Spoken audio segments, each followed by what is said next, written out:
Good evening, everyone, and welcome. I'm so glad you could join me tonight as we take a journey back in time to explore one of the most remarkable figures in history. The woman who defied the odds, reshaped a nation, and became a legend. If you've ever wondered how a young princess born in the midst of a royal upheaval rose to become one of the most powerful and feared rulers in Europe, then you're in the right place. Tonight, we're going to dive deep into the incredible life of Queen Elizabeth I, also known as the Virgin Queen Gloriana, and the woman who ruled England with unwavering strength and intellect. But before we begin, I want you to imagine yourself back in the 16th century. The air is thick with the scent of wood smoke, the sound of horse hooves echoing across the cobblestone streets, and the weight of a kingdom teetering on the edge of revolution. England is a nation divided, torn apart by religious conflict, political scheming, and the constant quest for power. Yet amidst this chaos, a young girl stands on the precipice of history. Her name is Elizabeth, and though she is barely a toddler, her fate is already being decided for her by those around her. As you settle in, I invite you to take a moment to breathe and picture the world in which Elizabeth grew up. A world where loyalty was fleeting, where the throne was both coveted and cursed, and where survival meant far more than simply being born into royalty. This is a world where Elizabeth I was not just the daughter of Henry VIII and Anne Boleyn, but a girl who would have to navigate the treacherous waters of court politics, religious upheaval, and personal betrayal in order to ascend to the throne. And when she did, she would prove to the world that her strength and determination were unmatched. Elizabeth I's journey was not an easy one. She was born into a world of political intrigue, where her own legitimacy was questioned before she could even walk. Her father, Henry VIII, had broken with the Catholic Church to marry her mother Anne Boleyn in a desperate quest for a male heir. When Elizabeth was born, a girl, her father's hopes were dashed, and his disappointment would shape much of her early life. Her mother, Anne Boleyn, would be executed when Elizabeth was just 2 years old, and the young princess would be cast aside, seen by many as illegitimate and unworthy of the throne. But that did not stop her. Over the years, Elizabeth would rise from the depths of despair and rejection to take her rightful place as the ruler of England. But it wasn't just her royal blood that would define her reign. It was her intelligence, her adaptability, and above all, her fierce determination to shape her own destiny. From surviving the treacherous courts of her father and her sister, Queen Mary, to facing down the greatest military threat England had ever known, Elizabeth proved time and again that she was not just a survivor, but a force to be reckoned with. Through her actions, Elizabeth transformed England into a powerful United Kingdom, standing firm against the pressures of both Catholic and Protestant forces and deftly navigating the complex relationships with foreign powers. Her reign, which lasted for 44 years, saw the rise of the English Renaissance, the defeat of the Spanish Armada, and the establishment of England as a dominant force on the world stage. And all of this was achieved by a woman who, when she ascended the throne, was still viewed by many as nothing more than a figurehead. But beyond her political prowess and military victories, Elizabeth's story is also one of personal triumph. She faced immense challenges as a woman in a male-dominated world, and yet she defied expectations at every turn. She remained unmarried throughout her reign, earning her the title, the Virgin Queen, and used her celibacy as both a symbol of her independence and a powerful diplomatic tool. In a world where marriage was seen as the natural path for any Queen, Elizabeth carved her own path, proving that a woman could rule in her own right without the need for a king by her side.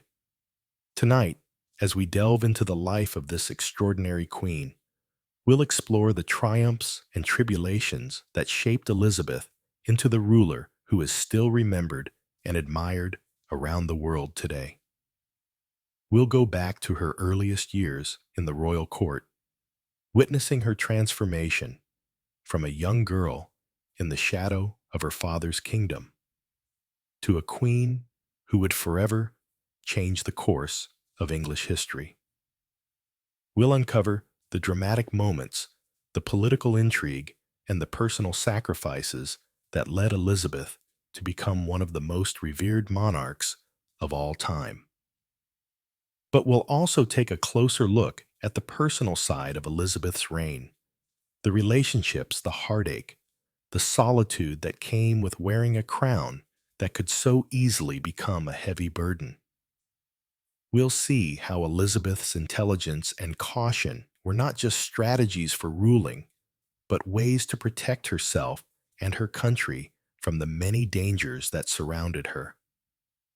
Through her story, we'll discover that her strength wasn't just in her leadership, but in her ability to navigate the treacherous waters of court politics, religious divisions, and the ever-present threat of assassination. Elizabeth I is often remembered for her victory over the Spanish Armada, her support of the arts, and her long, stable reign. But it is the challenges she faced, the obstacles she overcame, and the choices she made that truly define her legacy. From her struggles with her own family to her ability to unite a nation at war with itself, Elizabeth I's reign is a testament to what a woman can achieve in a world that often sought to keep her silent. So, come with me now, and let's step into the world of Tudor England. A world of ambition, betrayal, and power. A world where Elizabeth, the daughter of a king and a queen who had been executed before her, would rise to become one of the most influential rulers in history. I invite you to sit back, relax, and join me on this journey through time. The story of Elizabeth I is one of survival strength and triumph against all odds. And as we journey through her life, I think you'll see that Elizabeth was not just the queen who led England to victory. She was the queen who showed the world what it meant to lead with courage, conviction, and an unyielding spirit. Are you ready? Let's begin. In 1533, the world was on the cusp of significant transformation. Yet little did the world know that a girl born into the tumultuous world of Tudor England would rise to become one of its most formidable rulers. The birth of Elizabeth was a moment that would change the course of history, but not necessarily for the reasons one might expect. Elizabeth was not a son, and for Henry VIII, the birth of a daughter was a devastating disappointment. Her father, Henry VIII, was a king who had already been through more than his fair share of personal and political upheaval. His first marriage to Catherine of Aragon had been annulled after a dramatic split with the Catholic Church, an event that not only reshaped the religious landscape of England, but also set the stage for Elizabeth's birth. In 1533, Henry married Anne Boleyn, a woman whose beauty, charm, and intelligence had captured his heart, but whose failure to provide the long-awaited male heir would seal her fate. Anne's pregnancy was a cause for great hope, and when Elizabeth was born, the disappointment in the royal court was palpable. Elizabeth was in many ways a symbol of the dreams and expectations that had been dashed. Henry's break with Rome to marry Anne had been a calculated move, one that reshaped the very fabric of England's religious and political identity. He had broken from the Catholic Church to marry Anne, and in doing so, he had irrevocably altered the course of England's future. His hopes for a male heir, however, remained unfulfilled when Elizabeth was born. In Henry's mind, it was not a daughter he needed, but a son to secure the Tudor line, and Elizabeth's birth did little to appease his growing frustration. As a result, Elizabeth's early life was marked by a sense of instability and uncertainty. Born in the midst of one of the most divisive and dramatic periods in English history, Elizabeth was not afforded the luxuries of certainty that many royal children were. Her mother, Anne Boleyn, was initially celebrated as the queen consort, but her position in the court quickly soured. It wasn't long before rumors of her inability to bear a male heir began to spread, and soon Anne found herself entangled in a web of political conspiracy. Anne's marriage to Henry had caused a rift with the Catholic Church, a fracture that reverberated across Europe. The Pope had refused to annul Henry's first marriage, and in retaliation, Henry had taken matters into his own hands, creating the Church of England and making himself its supreme head. This bold move, while securing Henry's marriage to Anne, also made him many enemies. And when Anne failed to provide him with a son, those enemies were quick to exploit her perceived weakness. By the time Elizabeth was 2 years old, the world around her had changed dramatically. Anne had been accused of adultery, incest, and high treason. The charges were likely fabricated to make way for Henry's third wife, Jane Seymour. On May 19, 1536, Anne Boleyn was executed at the Tower of London, leaving Elizabeth, who was still a young child, to grapple with the consequences of her mother's death. Imagine, if you will, the confusion and fear that must have gripped the 2-year-old princess. Her world, once filled with the opulence of the royal court and the adoration of her mother, suddenly collapsed. Anne was gone, executed for crimes that most historians now believe were politically motivated, and Elizabeth was left without a mother, her legitimacy in question, and her future uncertain. In the blink of an eye, Elizabeth's position at court had been reduced to that of an illegitimate child. She was no longer considered a legitimate heir to the throne. Her status was stripped away, and the legal recognition of her as the daughter of Henry VIII was effectively erased. Her very identity, once that of a royal princess, was now in limbo. She had been born to a queen who had fallen from grace, and as a result, she was relegated to the status of an outsider, a bastard in the eyes of the court. As a young child, Elizabeth could not have fully understood the political machinations surrounding her, but she could feel the tension, the whispers in the corridors of power, and the growing sense of danger that seemed to follow her wherever she went. She was placed in the care of her half-sister Mary, the daughter of Henry's first wife, Catherine of Aragon. Mary, who was 17 years older than Elizabeth, was deeply Catholic and bitter about the circumstances surrounding her own fall from grace. Like Elizabeth, she was also, technically, illegitimate thanks to Henry's annulment of his marriage to her mother, but her claim to the throne remained stronger than Elizabeth's. The atmosphere at Hatfield House, where Elizabeth was taken, was vastly different from the grandeur of the royal palaces. The house was a comfortable, if somewhat isolated retreat compared to the bustling and often dangerous court. Hatfield House was to be Elizabeth's home for many of her early years, away from the intrigues and dangers of the court, but also away from any real recognition as a future ruler. It was a place where her status as a princess had been reduced to nothing more than a shadow of what it once was. But as Elizabeth grew older, it became clear that she was not an ordinary child. Even at a young age, her intelligence and curiosity were undeniable.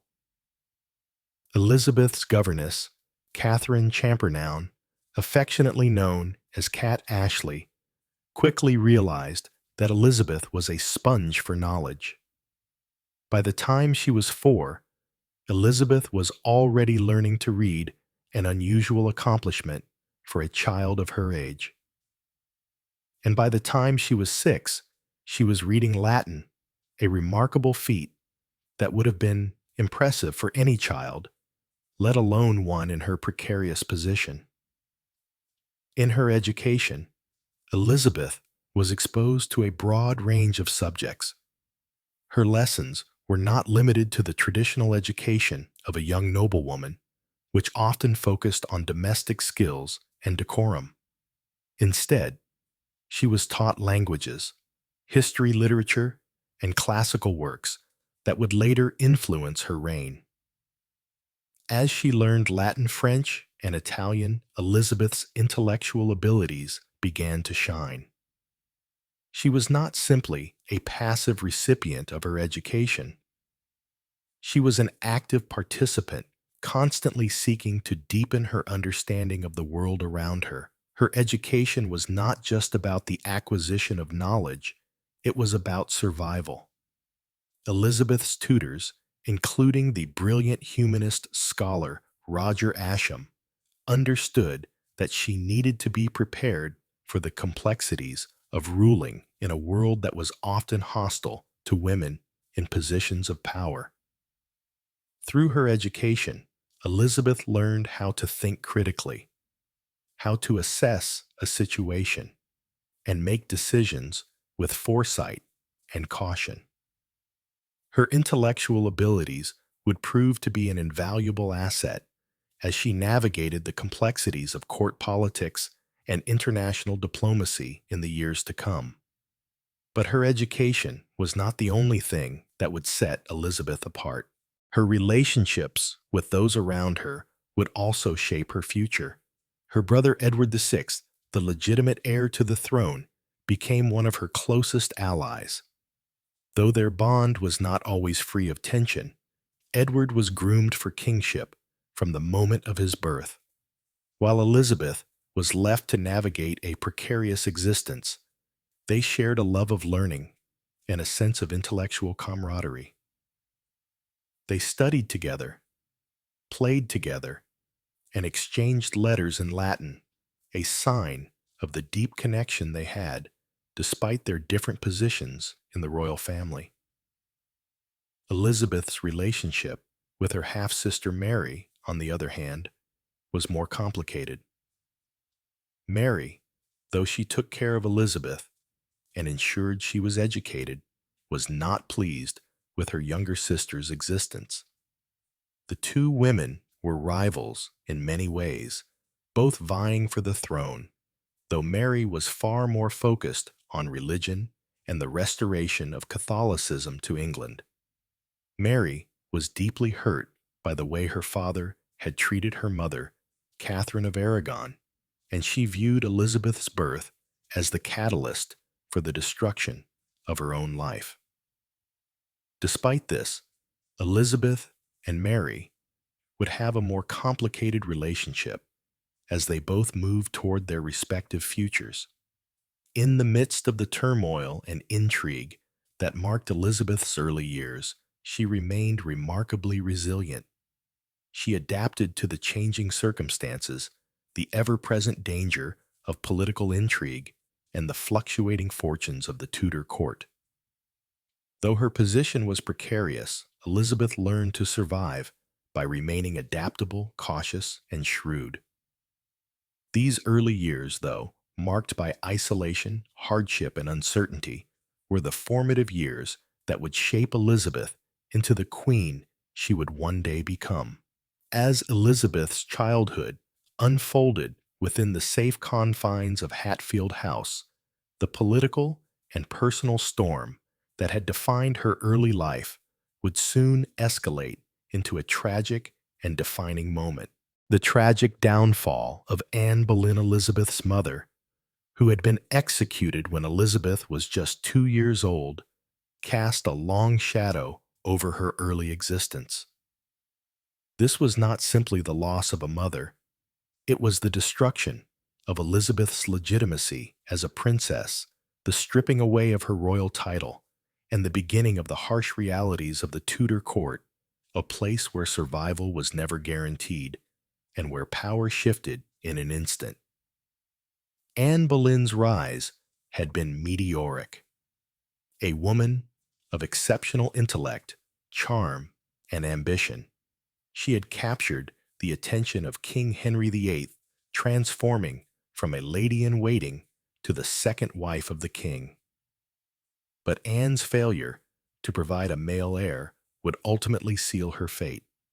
When Elizabeth was born in 1533, Henry's dreams of a male successor were dashed.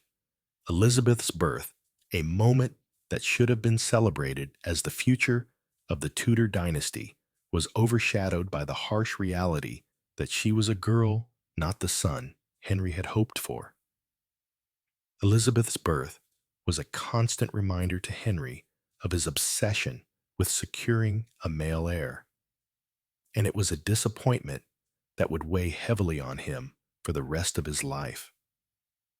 In the weeks and months following Elizabeth's birth, the court's attitude toward Anne Boleyn began to shift. Anne had given birth to a daughter, which was a failure in the eyes of a king obsessed with the need for a son. Henry's desire for a male heir was not just a personal longing, it was an obsession that had led him to sever ties with the Catholic Church and establish the Church of England, all in the hopes of marrying Anne Boleyn and having a son. But now, Henry's hopes for a male heir seemed even more distant, and the political repercussions were felt throughout the country. As the years passed, Henry's frustration grew. Anne's failure to produce a male heir was seen by many as a personal failure, and in the eyes of the court, she began to lose her favor. The king's interest in Anne waned, and whispers about her ability to provide an heir began to swirl. The royal court, always a place of intrigue, saw an increasing number of plots against Anne, who was once seen as the queen who would lead England into a new age of religious reform and political power. Instead, Anne became a symbol of Henry's failure to secure his dynasty. Anne's fall from grace was swift. In 1536, Anne was accused of adultery, incest, and high treason. The charges, many of which were most likely fabricated, were enough to lead to her arrest and imprisonment. Anne was taken to the Tower of London, a dark and ominous place where many would meet their end. The accusations against Anne were politically motivated, designed to remove her from power and make way for Henry's third wife, Jane Seymour, a woman who could provide the male heir Henry so desperately sought. On May 19, 1536, Anne Boleyn was executed by beheading. In a single stroke, she was removed from the royal scene, and Elizabeth, her daughter, was left to navigate a world in which her legitimacy was now in question. For Elizabeth, the consequences of her mother's execution were immediate and devastating. Her status as a princess was stripped away. Her legitimacy was called into question, as her father, Henry VIII, now declared that Anne's marriage to him had been invalid, meaning that Elizabeth was no longer considered a legitimate heir to the throne. The implications were clear. Elizabeth, who had once been regarded as the daughter of the king, was now, effectively, a bastard. Her royal status was erased, and her place in the line of succession was obliterated. She went from being a legitimate princess to an illegitimate child in the eyes of the court and the people. The young Elizabeth was thrust into a world of uncertainty.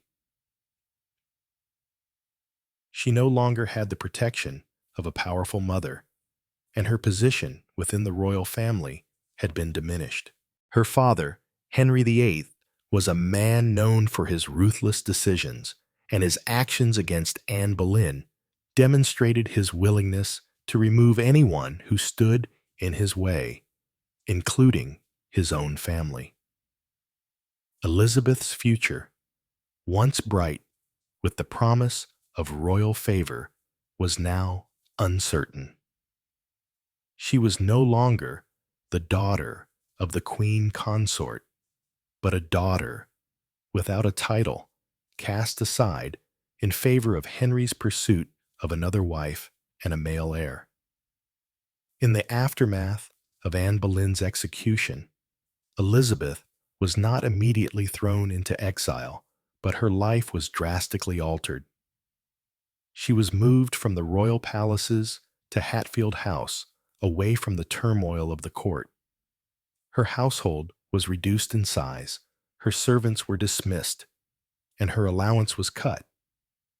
She was effectively placed in a form of royal exile, though her isolation from the court was more out of necessity than any real desire for her to disappear.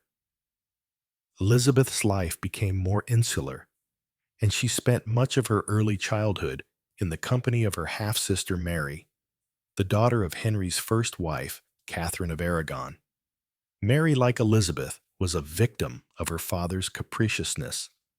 She had once been the rightful heir to the throne, the legitimate daughter of Henry VIII and his first wife, but after Henry's divorce from Catherine of Aragon, Mary's claim was diminished. The fate of Elizabeth and Mary was now intertwined. Both were illegitimate in the eyes of the law, and both were at the mercy of their father's whims. But whereas Mary was deeply Catholic and embittered by the events that had led to her fall from grace, Elizabeth, though still a child, began to develop the intelligence, shrewdness, and diplomatic skills that would serve her so well in the years to come. Elizabeth's relationship with Mary was complicated. Though they shared a common bond as daughters of Henry VIII, their political and religious differences often placed them at odds. Mary, deeply Catholic, was committed to restoring Catholicism to England, a goal that Elizabeth could not support. As a Protestant, Elizabeth was more aligned with the religious reforms that had been set in motion by her father. While Mary ruled as queen in the 1550s, Elizabeth's position was precarious. As the younger sister, she was always viewed as a potential rival for the throne, and many of Mary's supporters saw Elizabeth as a Protestant alternative to her sister's Catholic rule. Though Elizabeth was effectively kept away from the court during Mary's reign, the political landscape in England was anything but stable. Mary's rule was marked by religious persecution, with hundreds of Protestants burned at the stake in what became known as the Marian persecutions. For Elizabeth, this was a time of both danger and opportunity. She was a Protestant, and her survival depended on her ability to navigate the treacherous waters of the court, where Catholic and Protestant factions vied for control. Though Elizabeth remained largely in the background during this time, the seeds of her future reign were being sown. During this time, Elizabeth's education continued, though now in relative isolation. She was deeply involved in the study of classical texts, learning Latin, Greek, and Italian. Her intellectual curiosity was insatiable, and she quickly became known for her keen mind and sharp wit. She was not simply learning to become a queen. She was learning to become a ruler who would one day have to make decisions that could shape the fate of a nation. Her education during these years was not just about books. It was about preparing herself to face the challenges that would come her way as queen. By the time Mary died in 1558, Elizabeth was a young woman of 25 poised to inherit the throne. Her years in the shadows had prepared her for the realities of power, but her path to the crown had been anything but certain. Her position as a Protestant princess in a deeply Catholic nation meant that her reign would not be a smooth one. There would be those who questioned her legitimacy, and there would be foreign powers who sought to influence her rule. Yet despite all of this, Elizabeth had survived. She had weathered the storm of her mother's execution, the rejection by her father, the political instability of her youth, and the religious persecution of her sister's reign. She had emerged stronger and more capable, and when the time came for her to rule, she would show the world just what a determined and intelligent woman could do. Elizabeth's early life was a study in survival resilience and adaptability. From her mother's execution to her own illegitimacy, she learned that power was not simply inherited. It had to be earned, fought for, and protected. The fall of Anne Boleyn had irrevocably changed the course of Elizabeth's life, but it had also set her on a path to greatness. The lessons learned during her years of exile, her time spent in the shadow of the throne, and her ability to adapt to the ever-changing political landscape of Tudor England would prepare her for the challenges of her future reign. The road to the throne was long and uncertain, but Elizabeth had already begun to demonstrate the qualities that would make her one of the most formidable rulers in history. By the time Elizabeth was relocated to Hatfield House, away from the turbulence of the court and the ever-present dangers surrounding the royal family, she was more than just a princess in exile. She was a young girl, thrust into a precarious position, forced to adapt to a world where her legitimacy was now in question, her future uncertain, and the once promising prospects of her life stripped away. Yet despite the adversity she faced, Elizabeth's early years at Hatfield would prove to be among the most formative of her life years that would lay the foundation for the intelligence, adaptability, and political savvy she would later need to rule as one of the most successful monarchs in English history. At Hatfield, Elizabeth was effectively cut off from the royal court, but she was not forgotten. Though her royal status had been diminished in the eyes of the court, she was still the daughter of Henry VIII, and her position, even as an illegitimate princess, held value. While she did not enjoy the grandeur and privilege of the court, she was still afforded a respectable upbringing, largely under the supervision of her stepmother Catherine Parr and her governess Catherine Champernowne, affectionately known as Cat Ashley. The environment at Hatfield House was a sharp contrast to the royal palaces she had briefly known, yet it provided her with a quiet, stable place in which to grow and develop. Hatfield House, a country estate nestled in Hertfordshire, became Elizabeth's refuge during her childhood. The grand Tudor house, with its red brick walls and tranquil gardens, was far removed from the political scheming and religious upheaval that gripped London. It was here, in relative seclusion, that Elizabeth's early education would unfold. With her time at the palace cut short by the dramatic events of her mother's execution, Elizabeth now found herself in an environment where the focus was solely on her development, not as a future queen, but as an individual whose survival depended on her ability to think, learn, and adapt. The heart of Elizabeth's education at Hatfield House was the belief that learning was the key to her future, and her intellectual development became one of the most important aspects of her life. From an early age, Elizabeth showed a remarkable aptitude for learning with an insatiable curiosity about the world around her. She was known for her keen intellect, and her early education was shaped not only by the standard academic subjects of the time, but also by the influence of the humanist movement that was sweeping across Europe. Humanism emphasized the study of classical languages, history, and philosophy, and Elizabeth would be exposed to all of these disciplines during her childhood. Her governess, Kat Ashley, was a woman of exceptional intelligence and a firm believer in the importance of education for young women. Under Ashley's guidance, Elizabeth learned the essential skills she would need to navigate the complex world of the Tudor court. While many noble women of the time were educated in more traditional subjects such as needlework and courtly behavior, Elizabeth was taught to read and write in multiple languages, an impressive achievement for a girl of her time.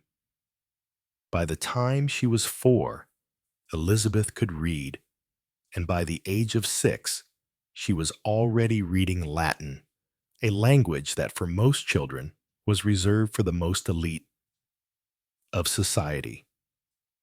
Her aptitude for languages was extraordinary, and her fluency in Latin, Greek, and Italian would become an essential part of her intellectual toolkit in later years. Elizabeth's education extended beyond languages. She was also taught history, mathematics, rhetoric, and the arts. Her tutors encouraged her to study classical texts, including works by authors like Cicero, Virgil, and Seneca. These works, written in Latin and Greek, not only deepened Elizabeth's understanding of the ancient world, but also helped her form a sophisticated worldview. Through the study of these texts, Elizabeth learned to think critically, to appreciate the nuances of power and politics, and to develop a sense of what it meant to rule effectively. The lessons she learned from these classical authors would stay with her for the rest of her life and would shape the way she would eventually approach ruling England. Her education also included lessons in music and the arts, which were considered essential for a lady of the court. Elizabeth was an accomplished musician, and her ability to play instruments, such as the virginals, a type of keyboard instrument, became well known. Dance, too, was an important part of her training, as it was seen as an essential social skill. These lessons, though seemingly frivolous, were also vital in teaching Elizabeth the importance of poise, charm, and presentation qualities that would serve her well during her reign. In a world where women were often judged by their appearance and ability to engage in social rituals, Elizabeth's musical and artistic skills gave her an added layer of cultural capital that enhanced her ability to navigate the complexities of court life. While her education was extensive and intellectually rigorous, Elizabeth's time at Hatfield House was not entirely sheltered from the turmoil that characterized the political landscape of England. Despite her relative isolation, Elizabeth was keenly aware of the volatile nature of her world. The political instability that had marked her early years, marked by her mother's execution, her father's tumultuous reign, and the ongoing religious strife in England, was never far from her thoughts. Although she was physically distant from the royal court, Elizabeth could sense the instability of her situation. She had witnessed the downfall of her mother, the destruction of her legitimacy, and the machinations of those who sought to use her for their own political gain. Yet, despite the precariousness of her situation, Elizabeth remained steadfast in her commitment to her studies, as she knew that knowledge was her only real weapon in a world that could be as unforgiving as it was dangerous. During this time, Elizabeth also developed a close relationship with her half-brother, Edward VI, who was the legitimate male heir to the throne. Though Edward was only a few years younger than Elizabeth, their relationship was characterized by a shared intellectual bond.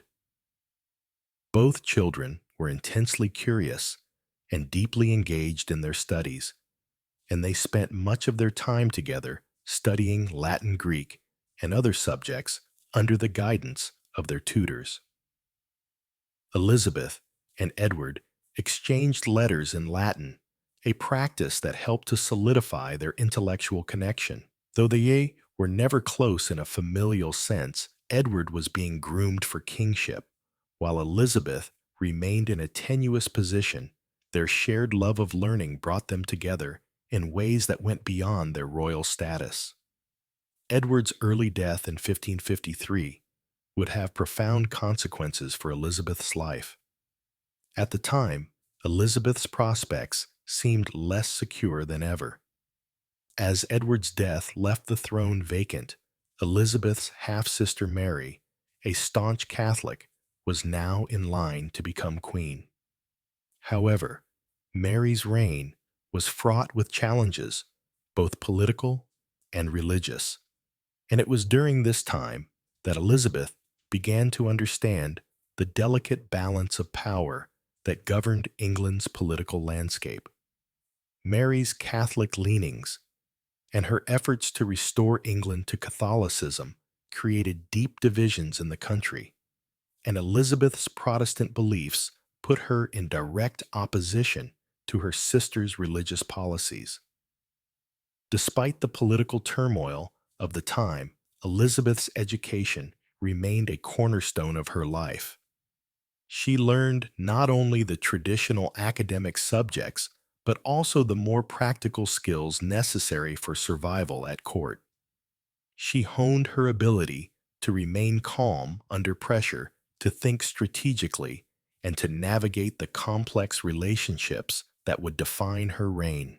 Throughout her early education, Elizabeth developed a sense of patience and caution that would serve her well in the years to come. She learned the importance of keeping a steady hand, of never rushing into decisions without considering the consequences, and of maintaining control over her emotions, lessons that would prove invaluable as she rose to power.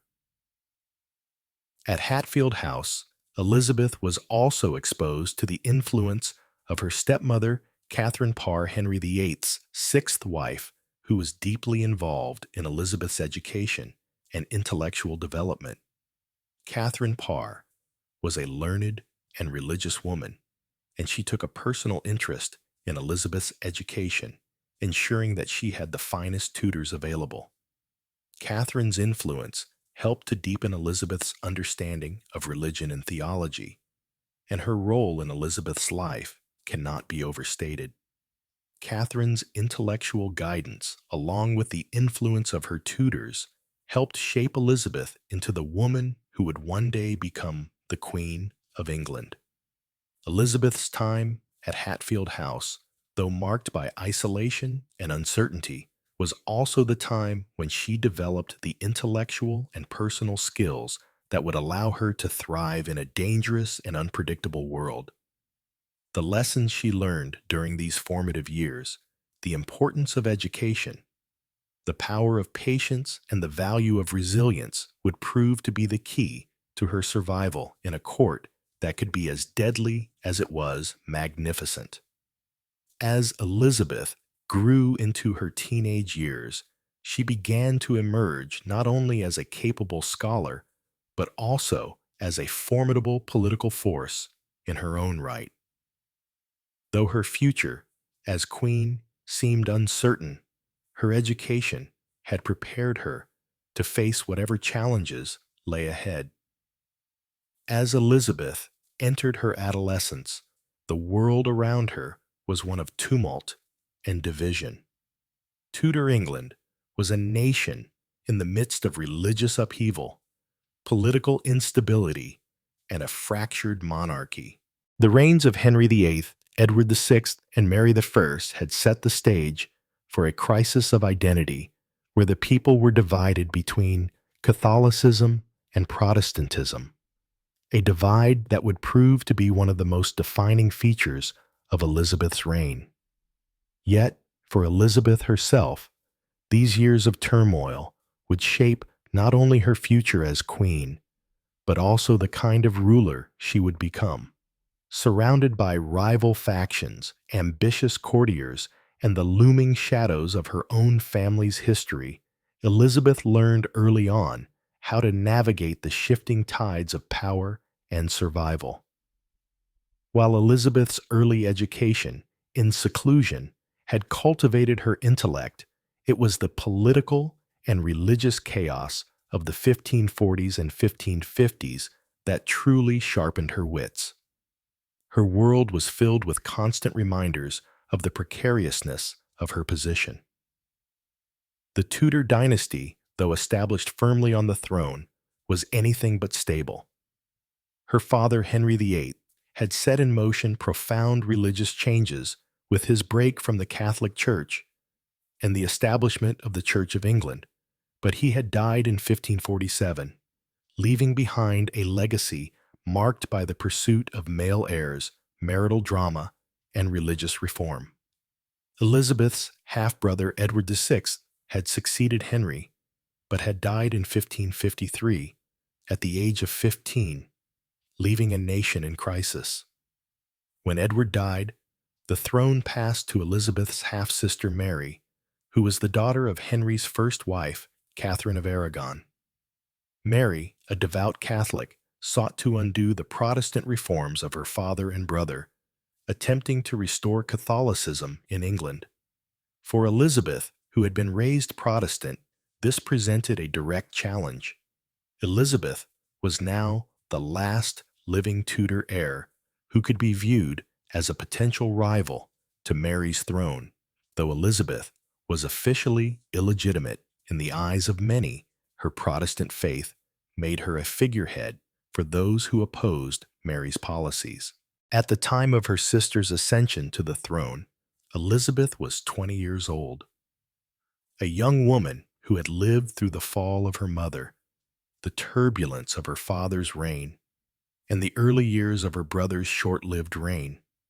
She had learned to survive in an environment where the line between friend and foe was often indistinguishable, and where her very life could be threatened by those who saw her as a political pawn. Now, with Mary on the throne, Elizabeth's life was once again at risk. Mary, eager to restore Catholicism in England, initiated a series of religious persecutions known as the Marian persecutions, during which hundreds of Protestants were burned at the stake for heresy. It was a time of great fear, and Elizabeth knew that her Protestant faith could make her a target. Despite the religious divisions and the specter of danger, Elizabeth maintained her composure. She did not openly challenge her sister's rule, but she also did not hide her beliefs. While Mary pushed England toward Catholicism, Elizabeth quietly aligned herself with the Protestant cause, though she was careful not to antagonize Mary. This period of Elizabeth's life would become a masterclass in diplomacy and survival.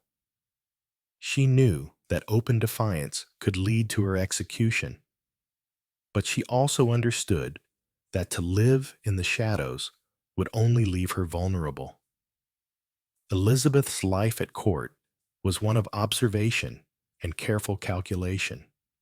She was no stranger to intrigue, having been raised in the court of Henry VIII, where survival often depended on staying one step ahead of those who sought to manipulate and use others for their own ends. But now, with Mary's reign, Elizabeth understood that her best strategy was to remain in the background, to avoid the appearance of a threat, and to wait for her moment. She knew that if Mary failed to produce a Catholic heir, or if her reign was otherwise destabilized, Elizabeth would be the next in line to the throne. During this period, Elizabeth's education continued, albeit now with a more focused and practical bent. Her tutors, many of whom were Protestants, expanded her knowledge of the world and the political and religious issues that dominated it. She was taught the arts of diplomacy, and she began to understand the intricacies of governance that would be vital to her future reign. Her ability to speak multiple languages, Latin, Greek, French, and Italian, enabled her to communicate with foreign ambassadors and to keep abreast of developments in Europe. As tensions between Catholic and Protestant factions escalated across the continent, Elizabeth used her linguistic abilities to stay informed and ready to act when the time was right. Meanwhile, her sister's reign grew increasingly difficult. Mary's marriage to Philip II of Spain, a deeply Catholic ruler, was politically unpopular in England. The English people, already wary of foreign influence, resisted the prospect of being absorbed into the Spanish Empire through this marriage. Philip's presence in England was seen as a reminder of Mary's Catholic leanings, and his efforts to impose Catholicism on the English population only fueled growing resentment. Elizabeth, ever astute, recognized the political unrest and made the conscious decision to distance herself from any potential conspiracies, even as she became a symbol of Protestant hope. She knew that the country's religious future and her own was at stake. In 1554, Elizabeth was caught up in the political machinations surrounding the Wyatt Rebellion, a Protestant uprising against Mary's planned marriage to Philip. Although there is no solid evidence that Elizabeth was directly involved in the rebellion, her name became tied to the conspiracy when some of the rebels, in their effort to overthrow Mary, reportedly sought to place Elizabeth on the throne. Mary, suspicious of Elizabeth's role, ordered her sister's arrest. Elizabeth was taken to the Tower of London, the same grim fortress where her mother, Anne Boleyn, had been executed years earlier. The time Elizabeth spent in the Tower was not long, but it was a pivotal moment in her life. It was a reminder of the fragility of her existence and the constant threat of death that hung over her head. Elizabeth was interrogated, questioned about her potential involvement in the rebellion, but she managed to remain calm and composed. She denied any knowledge of the plot and maintained that she was loyal to her sister. Her ability to keep her composure under pressure was remarkable. This was a skill that would serve her throughout her reign. Elizabeth's quick thinking and measured responses allowed her to avoid any serious charges, and she was eventually released from the Tower and returned to her home at Hatfield House. After her release, Elizabeth continued to live under a cloud of suspicion. Though Mary did not execute her, the Catholic queen never fully trusted her Protestant half-sister. But as time passed and Mary's health began to deteriorate, the balance of power in England began to shift once again. Mary had failed to produce an heir, and her death in 1558 marked the end of the Catholic Restoration in England. Elizabeth was now the last Tudor on the throne, and her reign was about to begin. Elizabeth's life during Mary's reign was a delicate balance of survival and observation. She carefully watched the political landscape, waiting for the right moment to assert her claim to the throne. It was during these years that Elizabeth honed the skills of diplomacy, patience, and discretion that would define her reign. Though she was never formally acknowledged as a queen-in-waiting, Elizabeth understood that the future of England and her own place in it depended on her ability to navigate the dangerous currents of Tudor politics.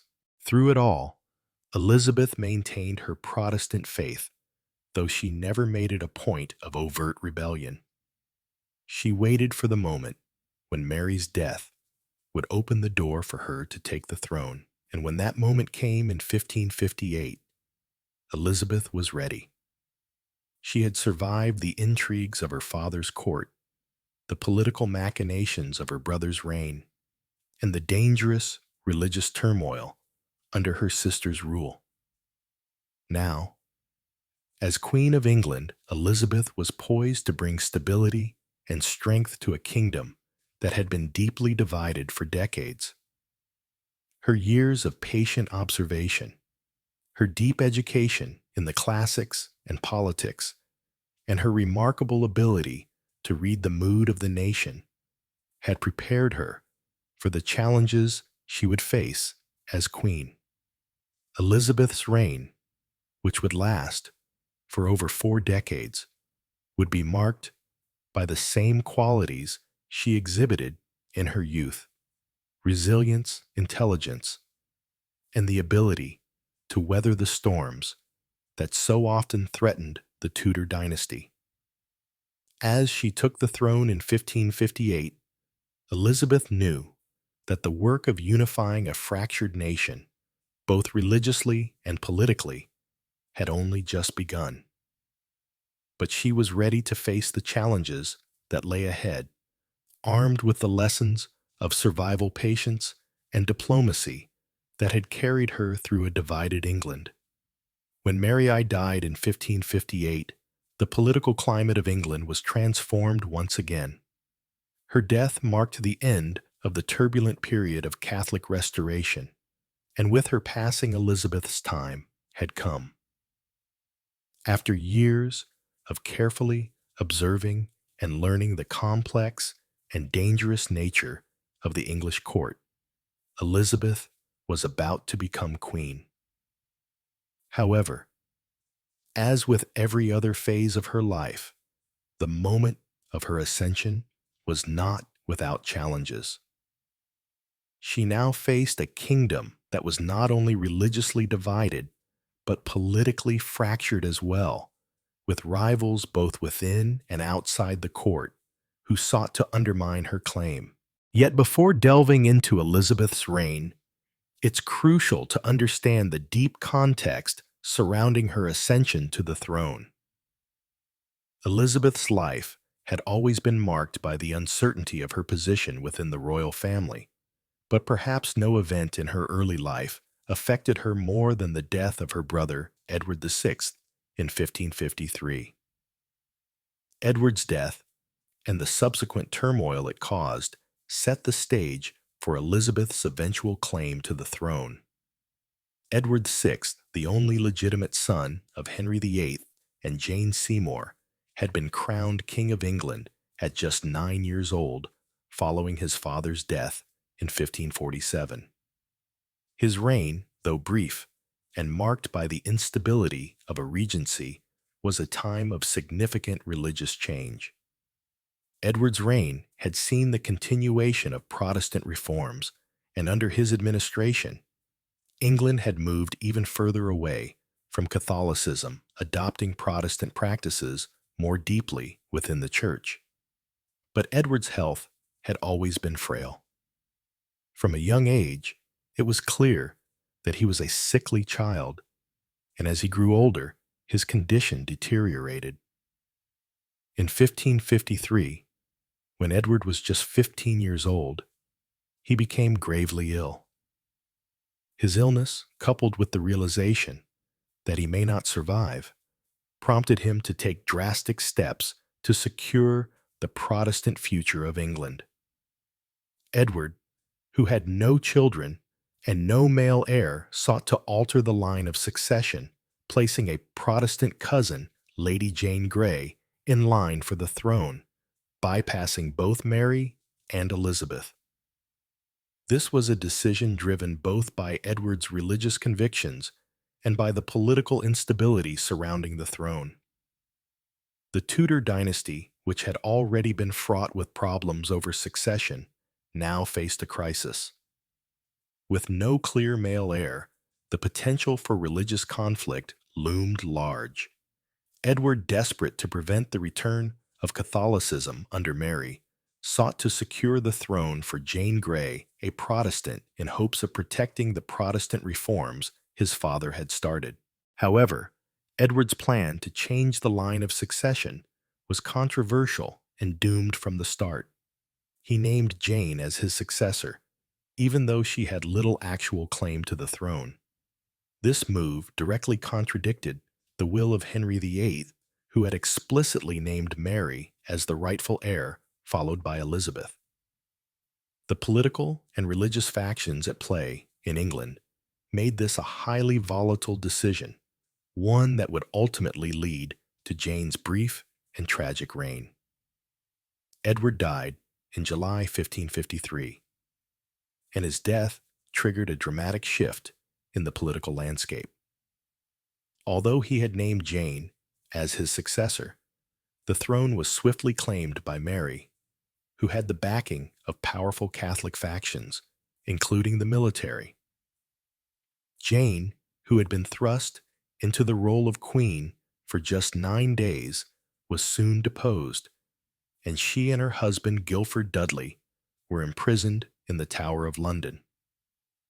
Mary's Catholic supporters had made it clear that they would not accept a Protestant queen, and Elizabeth, though legitimate by blood, had become a potential threat to the throne.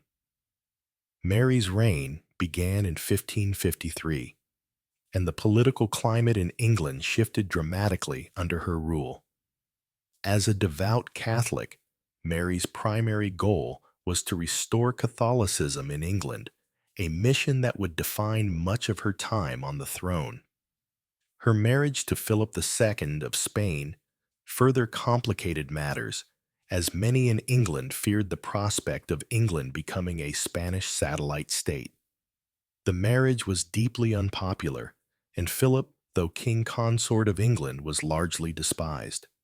For Elizabeth, who had always been associated with the Protestant cause, Mary's reign was a time of both danger and opportunity. Though Elizabeth had been recognized as the legitimate heir to the throne, she lived under constant suspicion during Mary's reign. Mary, distrustful of her sister's Protestant leanings, viewed Elizabeth as a potential rival to the throne. Elizabeth, in turn, did not openly challenge her sister's rule, but she remained an increasingly significant figure for Protestant factions across the country. While Mary sought to reverse the Protestant reforms of her father and brother, Elizabeth quietly maintained her beliefs, aligning herself with Protestant supporters without publicly defying her sister. This calculated caution allowed Elizabeth to survive a time when many Protestants were persecuted under Mary's rule. Mary's efforts to reimpose Catholicism included the brutal Marian persecutions during which hundreds of Protestants were executed, many burned at the stake for heresy. This period marked one of the darkest chapters in England's religious history, but it also solidified Elizabeth's position as the leading figure for Protestantism in England. While Mary sought to destroy Protestantism, Elizabeth became the beacon of hope for those who sought a more religiously tolerant England. Despite the danger Elizabeth faced, she kept a low profile and made no overt moves to contest Mary's authority. The tension between the sisters was palpable, and Elizabeth knew that her very survival depended on how carefully she navigated the complex political landscape of Mary's reign. Elizabeth's cautiousness during this period was a reflection of her growing political sophistication, an understanding that waiting for the right moment to assert her claim would be far more effective than attempting to challenge Mary directly. She also understood that the kingdom was still divided, with many people loyal to her sister's Catholic cause, and moving too quickly could alienate potential supporters. By 1558, Mary's reign was crumbling. Despite her fervent efforts to restore Catholicism, Mary was unable to produce an heir, and her marriage to Philip II had proven politically disastrous. The English people grew increasingly disillusioned with her rule, and her health began to fail. Throughout this period, Elizabeth, although excluded from official court functions and kept under strict supervision, kept a close eye on the political situation. She was ready for the moment when it would be her turn to assume the throne. On November 17th, 1558, Elizabeth's moment arrived. Mary passed away after a long battle with illness, leaving no heir. As soon as the news of Mary's death reached Elizabeth, the court rallied around her, recognizing her as the rightful queen. At just 25 years old, Elizabeth became Queen of England, stepping into a world that had been marked by deep religious and political divisions, a world in which the throne was constantly in jeopardy. While Elizabeth's ascension to the throne was not without its challenges, it was clear that the people of England had long been waiting for this moment. Elizabeth's Protestant leanings, combined with her strong Tudor bloodline, made her the ideal candidate to reunite a kingdom that had been torn apart by religious strife. Her reign would usher in a new era for England, one that would see the country take its place as a dominant power in Europe. Edward VI's death and the subsequent shifting of the line of succession had significant implications for the future of the Tudor dynasty. Elizabeth's claim to the throne, though strong, had been clouded by the confusion of her brother's succession crisis. Her brother's decision to name Lady Jane Grey as his successor had further complicated matters, but it also highlighted the political power struggles at play in the royal family. With Edward's death, Elizabeth inherited not only the throne of England, but also the legacy of her father, Henry VIII, and the tumultuous history of the Tudor dynasty. Had Edward lived longer, the religious and political dynamics in England might have been very different. Edward, as a committed Protestant, had laid the groundwork for the Protestant Reformation in England, and his death left the throne open to competing claims. Elizabeth's ascension marked the triumph of Protestantism in England, but it also solidified her role as a monarch who would have to navigate not only religious division, but also the complex power dynamics of her own court and the shifting allegiances of Europe.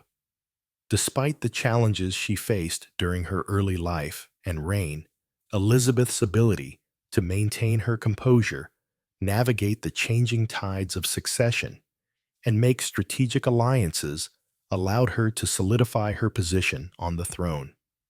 The political and religious legacy of Edward VI's reign had set the stage for Elizabeth's rule, but it was her unique blend of intelligence, diplomacy, and resilience that would define her legacy as one of England's most successful monarchs.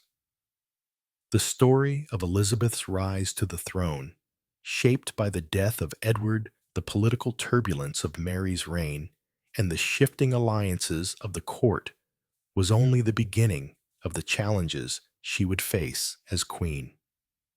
But as Elizabeth assumed the throne, it was clear that she was ready for the task ahead, prepared to guide England through one of its most transformative periods in history.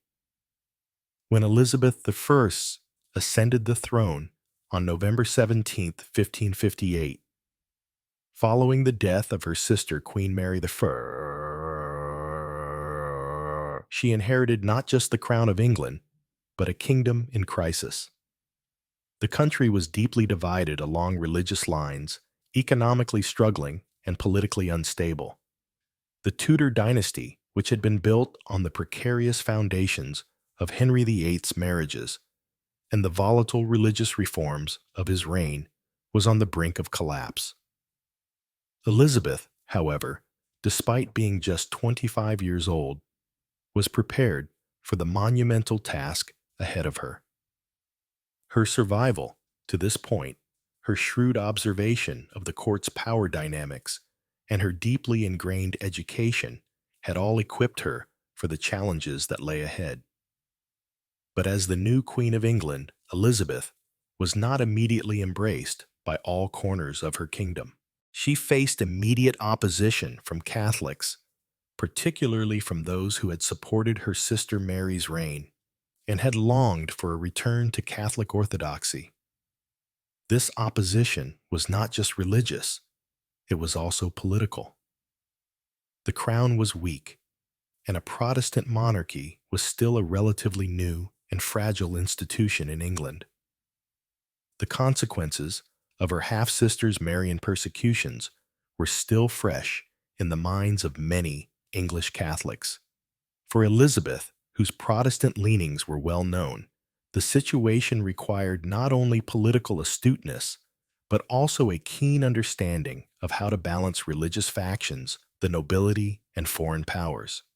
Though Elizabeth's claim to the throne was not universally accepted, her arrival at the royal seat was met with immediate recognition by many courtiers and key figures of the realm. The issue of succession had been one of the most pressing concerns for the past several decades. Despite the fact that Elizabeth had been declared illegitimate during her youth, her legitimacy had been reinstated by the Royal Council in 1544, making her the rightful heir after Mary. The country had grown weary of dynastic turmoil, and Elizabeth's ascension marked an end to the instability of the previous reigns as she took the throne. However, Elizabeth knew that her rule was still fragile. Every step she took would be scrutinized, and every decision she made would shape the future of her reign. The first years of Elizabeth's reign were marked by immediate challenges, both foreign and domestic. Perhaps one of her most pressing concerns was the religious divide that had ravaged England for decades. The reign of her father, Henry VIII, had created a rift with the Catholic Church, and Edward VI's rule had further entrenched Protestantism. However, Mary I's return to Catholicism had undone much of the progress made under Edward, leading to widespread fear and resentment. The religious question was not just a theological matter, it was political and social, dividing families, communities, and entire regions. Elizabeth was a Protestant by both conviction and upbringing, but she was also deeply aware of the dangers of religious intolerance. She knew that England was deeply divided between Catholics and Protestants, and her greatest challenge was to find a way to reconcile these factions. She understood that any sudden sweeping change would be politically disastrous, so she sought a middle ground, what would come to be known as the Elizabethan religious settlement. This compromise would allow her to restore Protestantism to the throne while appeasing Catholics to some degree. In 1559, Elizabeth enacted the Act of Supremacy, which re-established the monarch's role as the supreme governor of the Church of England, breaking any remaining ties to Rome. Alongside this, the Act of Uniformity was passed, which set out the practices and liturgies to be followed in the Church of England, standardizing Protestant worship throughout the kingdom. While these measures reaffirmed England's Protestant identity, they were designed with enough flexibility to ensure that moderate Catholics could continue practicing their faith without fear of persecution. Elizabeth's pragmatic approach, which emphasized tolerance over persecution, helped to keep peace in the kingdom. Despite the challenges posed by the religious divide, Elizabeth's strategy of conciliation began to work. Over time, she managed to build a broad base of support across religious factions, ensuring that neither Catholics nor Protestants could dominate the political discourse. Her ability to keep her personal beliefs in check and maintain religious unity was one of her most significant achievements. Her religious policies were not without opposition, and Catholic powers, especially from Spain and the papacy, still sought to undermine her rule. However, through her deft handling of the religious question, Elizabeth was able to stabilize the kingdom for the time being, even if the tensions beneath the surface would never truly disappear. Another major challenge for Elizabeth, and one that would plague her throughout her reign, was the issue of marriage. The expectation for monarchs during this period, especially for women, was that they would marry in order to secure alliances, produce heirs, and consolidate power. For Elizabeth, however, marriage was a political minefield, one she would choose to navigate carefully, if not avoid altogether. She knew that any marriage would mean sharing her power and possibly losing control over the throne to a foreign prince. To marry a European monarch like Philip II of Spain would bring England closer to Catholicism and subjugate her rule to the Spanish crown. To marry a Protestant prince could alienate her Catholic subjects, and to remain unmarried, as she ultimately did, created a new problem. Her refusal to marry left the question of succession open, which was both a source of strength and a potential weakness. In the early years of her reign, the prospect of marriage was a constant topic of discussion. Foreign suitors, particularly from France, Spain, and the Holy Roman Empire, proposed various matches, all of which were meant to strengthen England's political position. But Elizabeth was wise to the political implications of marriage. Her decision to remain unmarried allowed her to retain her sovereignty, but it also left her vulnerable to political criticism. The idea of the Virgin Queen was both an asset and a liability. On one hand, it cemented her image as a ruler whose power was unquestioned. On the other, it left the kingdom without a clear heir, and succession was a source of constant concern for her counselors and Parliament. The issue of marriage became a diplomatic tool for Elizabeth. She skillfully used marriage proposals to manipulate political alliances, making herself a highly sought-after figure in European politics without ever committing to a single suitor. This marriage diplomacy helped her maintain a delicate balance of power, keeping potential rivals at bay while preventing any one faction from becoming too powerful. Her refusal to marry and produce an heir was part of a broader strategy of independence, one in which she remained firmly in control of her destiny. Perhaps the most famous of these suitors was Robert Dudley, her longtime friend and confidant, who had been a member of her court since her early years as queen. Despite their close relationship and the deep affection they shared, Elizabeth's relationship with Dudley was never to progress into marriage. Dudley's position was politically complicated. His father had been involved in the rebellion to place Lady Jane Grey on the throne, making Dudley's family tainted by association with treason. Elizabeth's advisors, particularly those who had their eyes on foreign alliances, pushed against the idea of a marriage to Dudley. To marry him would alienate key factions at court and abroad. Even as the pressure to marry mounted over the years, Elizabeth never wavered in her commitment to rule alone. She continued to wield her unmarried status as both a symbol of her sovereignty and as a tool for political maneuvering. Her court, rich with the poetry, art, and culture of the Elizabethan Renaissance, grew into a vibrant center of learning and intellectual exchange. Writers, poets, and artists sought her patronage, and Elizabeth became a central figure in the cultural blossoming of her time. But beneath the glittering surface of her court, the question of succession remained a dark cloud. Elizabeth's refusal to marry meant that as she aged, the nation's anxiety about the future grew. While Elizabeth dealt with internal struggles of religious unity, marriage proposals, and court politics, the external threats to her kingdom loomed large. The most significant of these threats came from Spain, the most powerful Catholic nation in Europe. As England's break from the Catholic Church became more entrenched, Spain, under King Philip II, viewed Elizabeth's Protestant reign as a direct affront to Catholicism. The growing strength of Protestantism across Europe, especially in the Netherlands where Philip's own Catholic rule was being challenged, set the stage for a long-standing conflict between Spain and England.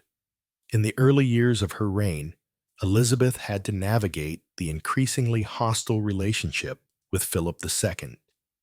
His marriage to her sister Mary had not only been politically disastrous for England, but had also left lasting tension between England and Spain. Philip's ambitions in Europe were well known, and he had hoped to use his marriage to Mary as a means of securing English support for Spain's war against Protestantism. When Mary died and Elizabeth took the throne, Spain's influence in England was sharply reduced, but Philip's desire to restore Catholicism to England and to thwart Elizabeth's Protestant reign remained strong. The greatest manifestation of this threat would come in 1588 with the launch of the Spanish Armada. Philip, frustrated by England's support for Protestant rebels in the Netherlands, and by the successes of English privateers such as Sir Francis Drake, decided to take military action to bring England back into the fold of Catholic nations. The Armada, consisting of 130 ships and 30,000 men, was the largest invasion force ever assembled to invade England. For Elizabeth, this was the ultimate test of her leadership and her ability to protect the kingdom from foreign threats. But despite the overwhelming odds, Elizabeth's leadership proved her mettle. She coordinated England's defenses with brilliant commanders such as Sir Francis Drake and Lord Charles Howard, and in a series of naval battles off the coast of England, the Spanish fleet was decisively defeated. The defeat of the Armada was a watershed moment in Elizabeth's reign, cementing her status as a powerful monarch and demonstrating the strength of her navy and the resilience of her rule. It was a victory that not only protected England from invasion, but also allowed Elizabeth to solidify her position as a major European power. The years following Elizabeth I's ascension to the throne were marked by political and religious turbulence, both at home and abroad. Elizabeth had inherited a kingdom fractured by decades of religious conflict, economic instability, and dynastic uncertainty. But her reign, though challenging, was also characterized by an unmatched degree of resilience both personally and politically. By the time she faced the threat of the Spanish Armada in 1588, Elizabeth had already demonstrated her mastery of diplomacy, court politics, and religious pragmatism. Yet the coming confrontation with Spain would become the defining test of her leadership, a battle that would prove to the world as well as to herself that she was indeed a monarch capable of preserving her realm against overwhelming odds. Spain, under King Philip II, had long been a formidable adversary to Protestant England. The Catholic monarch viewed Elizabeth's Protestant reign as an affront to the Catholic cause and was determined to restore England to the fold of the Roman Catholic Church. After the death of Mary Bise, Philip's ambitions in England were stymied, but his resentment lingered. Moreover, Elizabeth's support of Protestant rebels in the Netherlands, along with the actions of English privateers who preyed on Spanish ships in the Caribbean, further exacerbated tensions. By the late 1580s, the situation had reached a boiling point. Philip decided to take direct action to neutralize England's Protestant threat and reclaim England for Catholicism. In 1588, Philip launched the Spanish Armada, a fleet of 130 ships, including some of the most formidable warships in Europe carrying around 30,000 men. The plan was simple: sail across the English Channel land in England and bring the rebellious kingdom back into Spain's sphere of influence. Once ashore, the Armada would join forces with Catholic rebels in England, led by the English nobleman, the Duke of Norfolk, who hoped to overthrow Elizabeth and restore Catholic rule. The fleet's mission was not only military, but ideological. The conquest of England was a matter of restoring the true faith according to Philip's vision of the Catholic world. For Elizabeth, this was the ultimate test of her reign.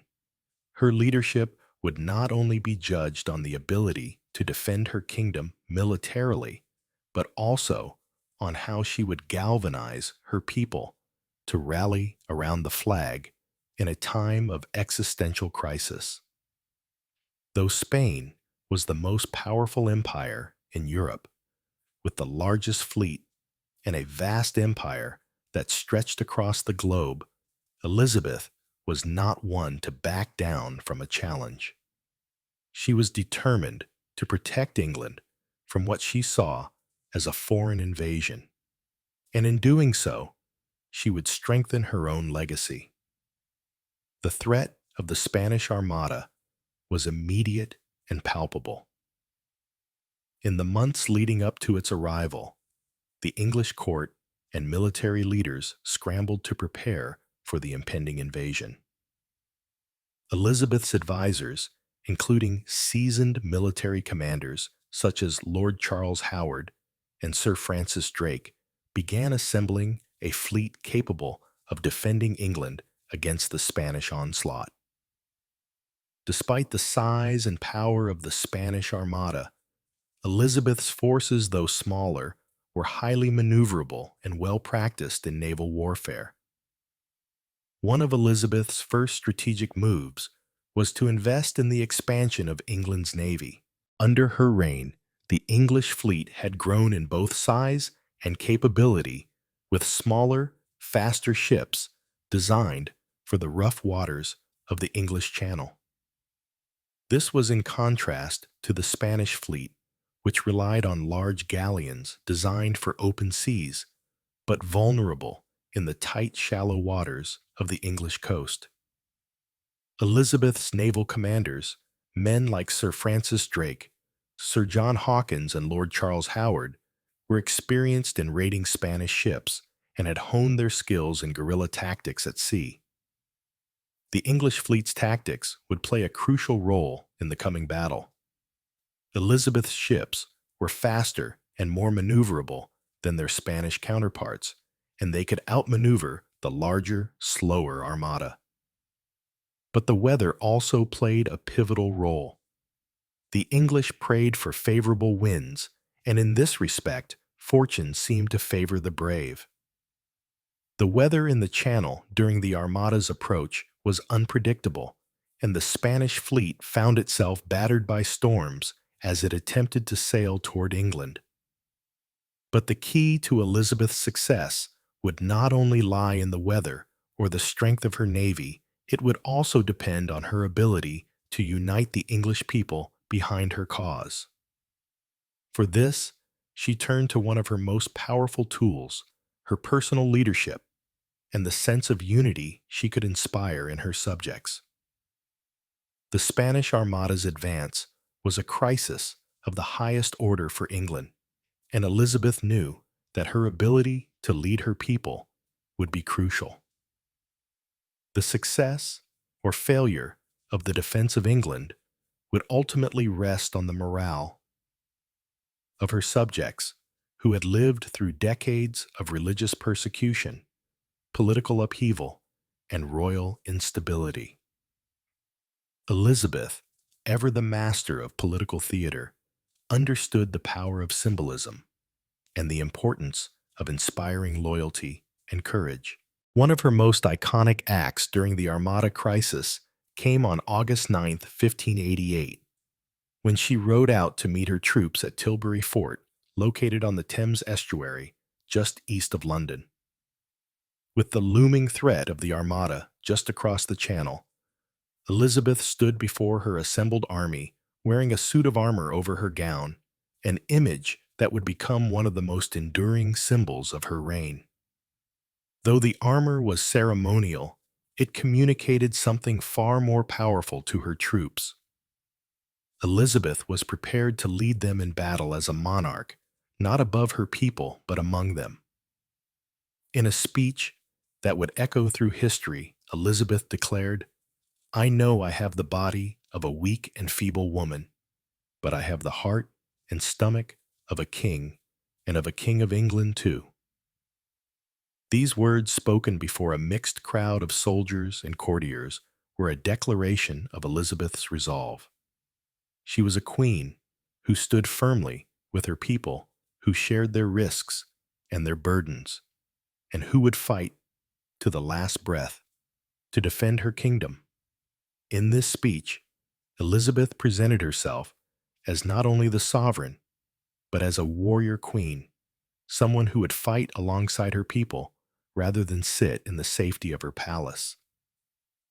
This moment of defiance and unity galvanized the English forces, instilling in them the resolve to face the Spanish threat head-on.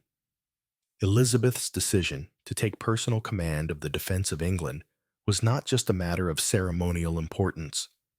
It was a powerful strategic move. It positioned her as the center of the national effort to resist the Spanish invasion.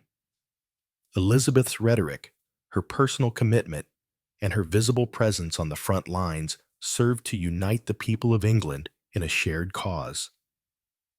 Her strength in this moment transcended political power. It became an enduring symbol of England's resilience in the face of foreign aggression. The Battle of Gravelines, fought on August 9, 1588, was the turning point in the conflict between England and Spain. The Spanish Armada, having been battered by storms and slowed by English tactics, finally came face to face with Elizabeth's fleet. Despite the overwhelming size of the Spanish forces, the English fleet had the advantage of speed, maneuverability, and the element of surprise. The English forces launched a series of attacks using fire ships, old vessels set ablaze, and sent into the Spanish fleet in an attempt to scatter and destroy the Armada's formation. The tactic was incredibly successful, as the Spanish fleet, once tightly grouped in a defensive formation, was thrown into chaos. The fire ships forced the Spanish to cut their anchor cables and scatter, losing precious time and causing confusion among their ranks. As the battle continued, the Spanish fleet found itself unable to regroup effectively. The English ships, smaller and faster, could dart in and out of the fray, inflicting significant damage while avoiding the larger Spanish guns. The weather also played a role in the English victory. A strong wind helped push the Spanish fleet into the North Sea, where they faced even more destructive storms. Many of the Spanish ships, already damaged in battle, were left stranded or sunk by the severe weather conditions. The loss of the Spanish Armada was a monumental event. Of the 130 ships that set sail from Spain, only about half made it back to Spain. Thousands of soldiers and sailors perished, and the strategic ambitions of Philip II were dashed. The defeat was not just a military victory, it was a cultural and psychological triumph for England. The Spanish, once seen as the mightiest military power in Europe, had been humbled by a smaller, more agile force. The defeat of the Spanish Armada in 1588 is often viewed as the pinnacle of Elizabeth's reign, a moment that solidified her status as one of the greatest monarchs in English history. The victory over the Armada marked the beginning of England's rise as a dominant naval power and the start of a new era of English influence in the world. Elizabeth's leadership during the crisis, her ability to inspire unity and courage, and her strategic use of England's military resources transformed her kingdom into a major player on the world stage. But the defeat of the Armada also had profound domestic consequences. It helped to solidify Elizabeth's authority, both within England and abroad. No longer was she seen as merely a female monarch struggling to secure her position in a man's world. Elizabeth had proved through her leadership during the Armada crisis that she was a monarch of unparalleled strength and capability.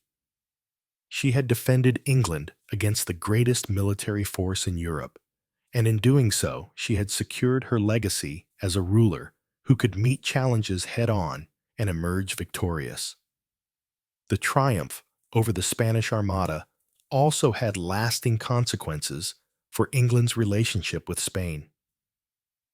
Although Philip II would continue to harbor ambitions of defeating Protestantism, the defeat of his fleet effectively sealed the fate of England's Protestant identity. The religious divide between Catholic and Protestant nations in Europe would continue, but England, now firmly under Elizabeth's rule, had proven that it would not bow to foreign pressure or intimidation. The victory was also a testament to Elizabeth's strategic brilliance. She had united her people, created a military force capable of defending her shores, and through her leadership had transformed a national crisis into an international triumph. The defeat of the Armada was a defining moment not just for Elizabeth, but for England as a whole. It cemented the country's position as a European power and solidified Elizabeth's place in history as one of the most successful monarchs of her time. The defeat of the Spanish Armada in 1588 was a resounding victory that not only cemented Elizabeth I's place as one of the greatest monarchs in English history, but also marked a pivotal turning point in the trajectory of both her reign and England's future. The nation's military prowess and her personal leadership were now beyond question, and her image as the Virgin Queen, the savior of England from foreign invasion, was solidified in the hearts and minds of her people. Yet as the years passed, Elizabeth faced new challenges that would test her resilience, leadership, and legacy even in the face of immense successes. While her reign is often remembered for its triumphs, the flourishing of the English Renaissance, the rise of England as a naval power, the consolidation of Protestantism, Elizabeth's later years were also marked by growing personal, political, and dynastic pressures. As her reign progressed, the demands on her to provide an heir, secure the future of the Tudor dynasty, and navigate the complex geopolitical landscape of Europe grew increasingly burdensome. The Queen, who had successfully led England through the perils of religious conflict, political instability, and the Spanish threat, now had to grapple with the weight of her own mortality and the legacy she would leave behind. In the final decades of her reign, Elizabeth's health began to decline, and the question of succession, one that had been largely deferred for decades, became an increasingly pressing issue. Yet, as always, Elizabeth navigated these turbulent waters with a combination of diplomatic finesse, personal strength, and unwavering determination. By the early 1590s, Elizabeth was entering her 60s, an advanced age for the time. The Queen, who had ruled for over 3 decades, was showing signs of physical wear. Her once vibrant energy began to wane, and she found herself beset by the same physical ailments that plague many aging monarchs. Chronic illnesses, fatigue, and various pains began to take their toll on her health, making her increasingly vulnerable. Yet despite her advancing age and declining health, Elizabeth was determined to maintain control over her kingdom and to continue her role as both ruler and symbol of England's power. She was never one to show weakness, and her court was instructed to maintain the image of a youthful and ever-vibrant queen. Her public appearances continued, though she did not shy away from the occasional display of frailty to remind her subjects of her age and humanity. The burden of a sovereign's role in Elizabeth's later years was also magnified by the pressure of having no clear successor. Throughout her reign, Elizabeth had steadfastly refused to marry, despite numerous offers and considerable political pressure to do so. Her famous refusal to name an heir had created a political conundrum, not only for her advisors, but for the entire kingdom. The problem of succession was looming large, and as Elizabeth's health began to deteriorate, it became an increasingly urgent issue. The issue of Elizabeth's succession was always a complicated one. When Elizabeth became queen in 1558, she was the last surviving child of Henry VIII, and her reign signaled the end of the direct Tudor line. Early in her reign, Elizabeth's refusal to marry had left many wondering who would follow her on the throne, particularly as the Queen's age advanced. As her reign progressed, and Elizabeth remained unmarried, the succession became a matter of growing political anxiety. Elizabeth's reluctance to marry was deeply rooted in both her personal principles and the political landscape. Throughout her reign, she had faced a series of suitors, all of whom had their own political motives. The most prominent among these were Philip II of Spain, Archduke Charles of Austria, and Robert Dudley, Elizabeth's longtime confidant and possible romantic interest. Yet, for a variety of reasons, concern over losing power, fear of foreign influence, and the desire to maintain independence, Elizabeth refused to marry any of them. She would become known as the Virgin Queen, a title that carried both reverence and political baggage. Elizabeth's decision to remain unmarried effectively meant that the Tudor line would die with her since she had no children. This placed increasing pressure on her to name a successor, yet she consistently refused to do so, creating significant uncertainty in the realm. Despite the political pressure, Elizabeth could not bring herself to choose an heir, partly because of the delicate balance of power in the English court. The absence of an heir created a crisis of succession, particularly with the presence of potential claimants to the throne. The most significant of these was James VI of Scotland, the son of Mary Queen of Scots. James had a direct claim to the English throne through his grandmother Margaret Tudor, the sister of Henry VIII.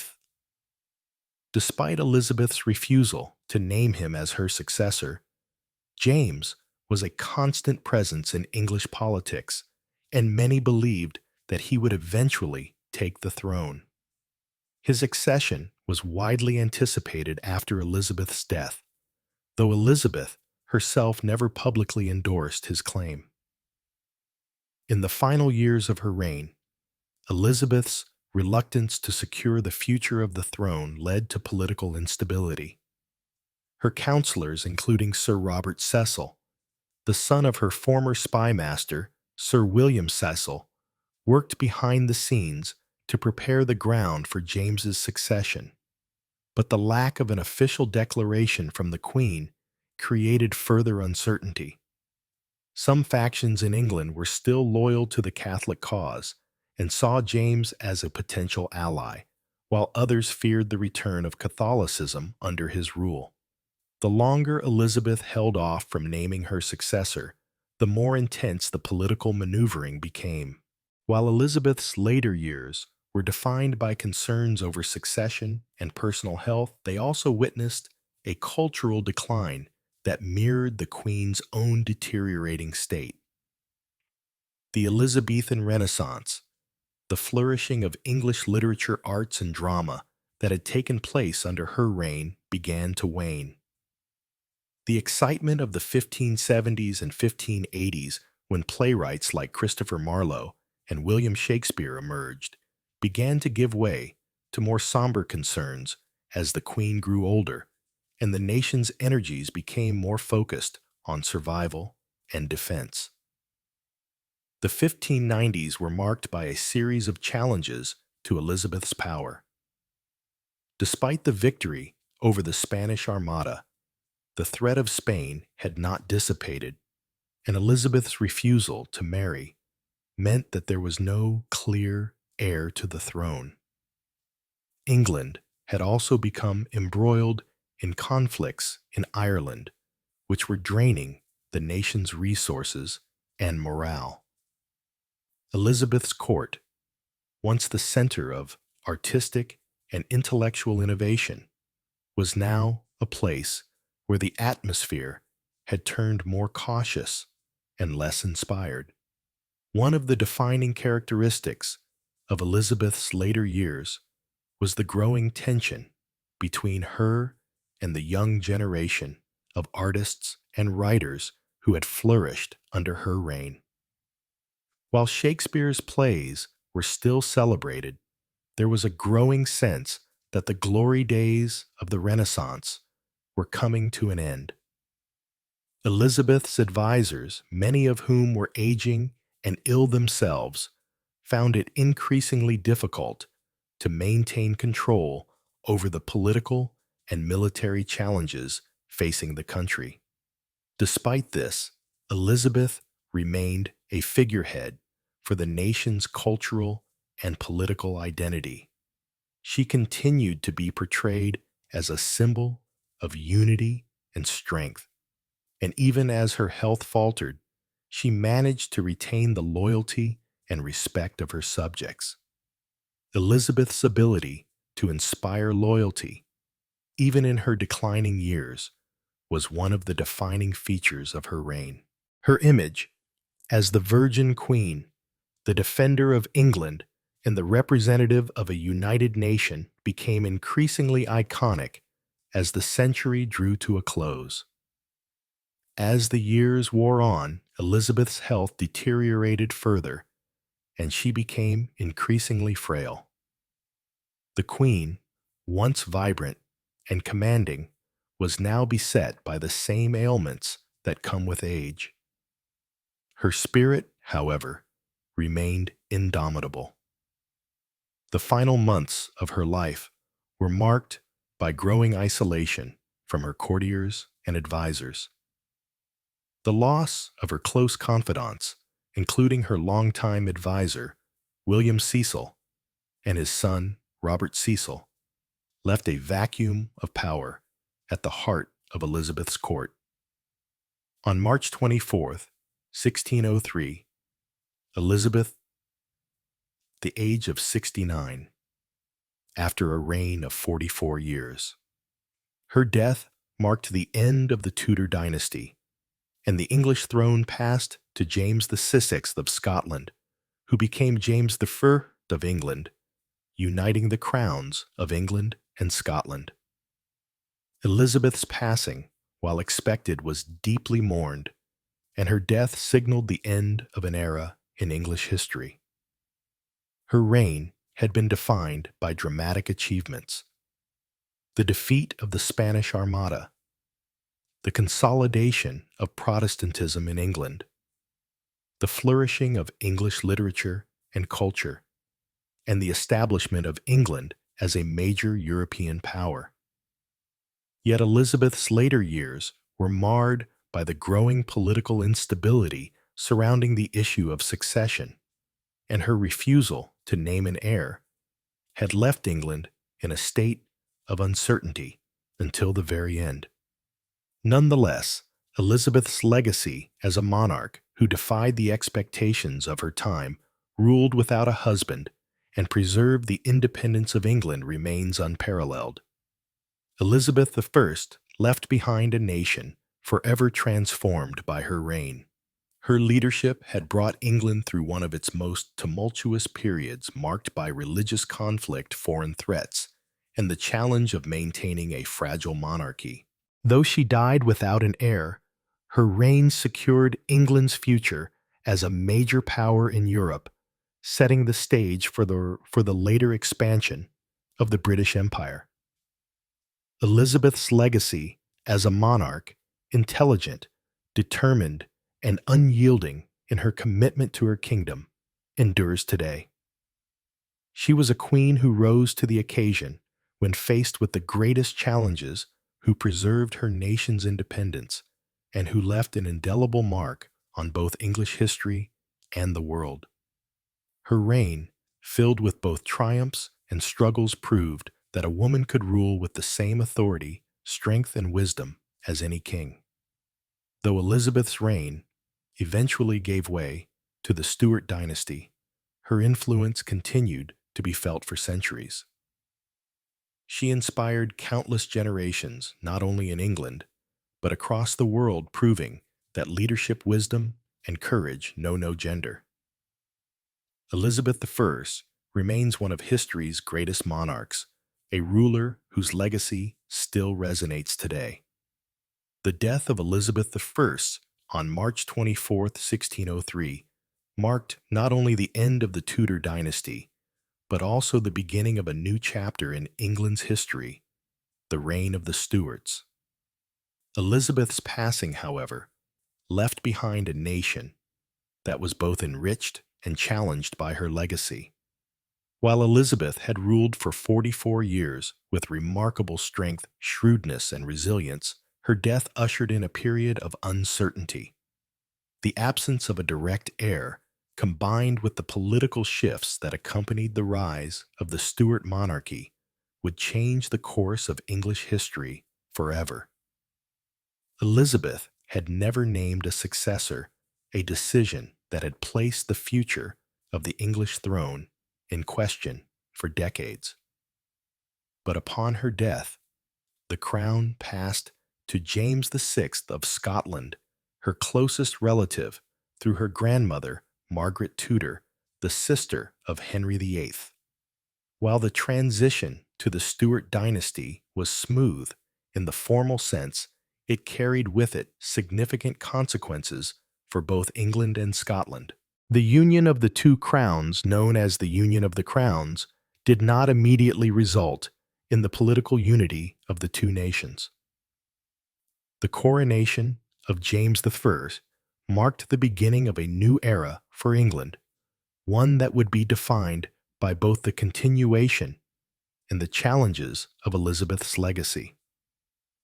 James VI of Scotland, who became James I of England, had a lineage that linked him directly to the Tudor dynasty. His mother, Mary Queen of Scots, was a cousin to Elizabeth, and his claim to the English throne was based on his descent from Margaret Tudor. Yet despite his blood ties to the Tudor family, James was a foreign king, a Scot, and not an Englishman by birth or upbringing. His accession to the English throne was therefore an event of considerable political significance. For the English, the arrival of a new monarch meant a shift in leadership, and while James was seen by many as a legitimate successor, his reign would reveal deep tensions between his vision for the kingdom and the legacy left behind by Elizabeth I. James I was a man of ambition and intellect, but his reign was marked by numerous challenges.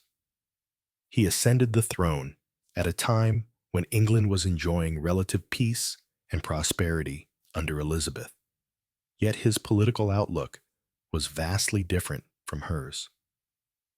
One of the most significant differences between Elizabeth and James was their approach to governance. Elizabeth had ruled with a deft hand, relying on her advisors, maintaining a delicate balance of power at court, and carefully navigating the complex landscape of both domestic and foreign affairs. Her reign had been characterized by pragmatism and caution, particularly in matters of religion and diplomacy. James, however, was more assertive and less inclined to compromise. A deeply religious man, he believed in the divine right of kings, the idea that monarchs were answerable only to God and that their authority was absolute. This belief put him at odds with Parliament, which had grown increasingly powerful under Elizabeth and expected to have a role in governing the country.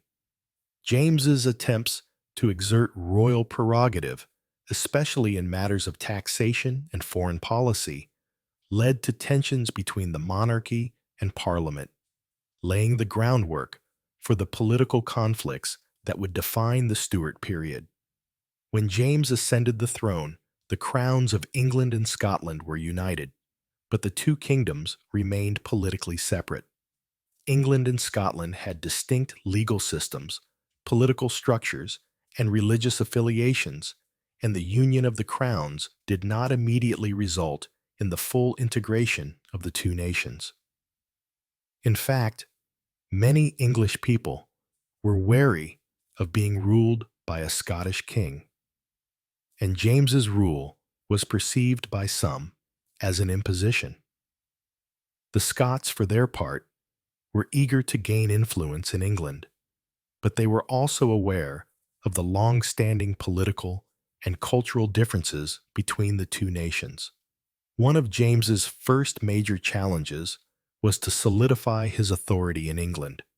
Despite his royal lineage, he was still seen by many as an outsider, and he faced opposition from English nobles who resented the idea of being ruled by a monarch who was not of English blood.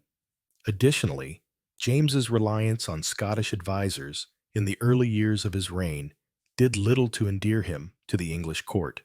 The presence of Scottish courtiers, who were perceived as inexperienced and unrefined, led to resentment and distrust among the English nobility. Religion also played a significant role in the difficulties James faced as king. While Elizabeth had carefully navigated the religious divisions within England, James inherited a kingdom that was still divided between Catholics and Protestants. Elizabeth had successfully maintained a Protestant settlement, but many Catholics in England still longed for a return to Catholicism, and there were also growing fears of Catholic influence from abroad, particularly from Spain. James himself was a Protestant, but he had been raised in a Catholic environment in Scotland, and he harbored sympathies for Catholicism, which further alienated some of his Protestant subjects. One of the key moments in James's early reign that highlighted the tensions within his kingdom was the Gunpowder Plot of 1605. A group of Catholic conspirators, led by Robert Catesby, plotted to blow up the Houses of Parliament during the state opening when James I would be present. The plot was foiled and the conspirators were arrested, but the event had a profound effect on the relationship between the monarchy and its Catholic subjects. It reinforced the perception of Catholics as a threat to the stability of the English state and further entrenched anti-Catholic sentiment in the country. James's attempt to unify England and Scotland through the union of the crowns was an ambitious but ultimately incomplete project. Although he succeeded in bringing the two crowns together, political unity between the two nations was never fully realized. England and Scotland continued to maintain separate parliaments and legal systems, and the differences between the two cultures remained pronounced. The union of the crowns would be a precursor to the eventual unification of the two nations under the Act of Union in 1707. But during James's reign, the practical effects of the union were limited. James I's reign was marked by frequent conflict with Parliament, a trend that would continue throughout the Stuart dynasty. One of the primary sources of tension was James's belief in the divine right of kings. He believed that as king, he was accountable only to God, not to Parliament or the people. This belief put him in direct conflict with Parliament, which had grown increasingly powerful during Elizabeth's reign. Elizabeth had managed to maintain a delicate balance between the monarchy and Parliament, but James's insistence on his absolute authority led to a breakdown in relations between the two. James's approach to governing, which emphasized royal prerogative and the king's control over foreign policy and taxation, alienated many members of Parliament. His frequent requests for funding to finance his foreign wars, particularly his involvement in the 30 Years' War, were met with resistance from Parliament, which sought to assert its authority over taxation. James's extravagant spending, coupled with his attempts to bypass Parliament to raise money, created a climate of distrust and resentment between the monarchy and Parliament. The conflict between James and Parliament came to a head during the early years of the 17th century, culminating in the English Civil War, which would break out in the 1640s. James's son, Charles I, would inherit his father's belief in the divine right of kings and his tendency to rule without consulting Parliament. This would lead to even greater political crises and ultimately the execution of Charles I in 1649, a turning point in English history that would forever alter the course of the monarchy. Elizabeth I's death marked the end of an era. Her reign had transformed England politically, religiously, and culturally.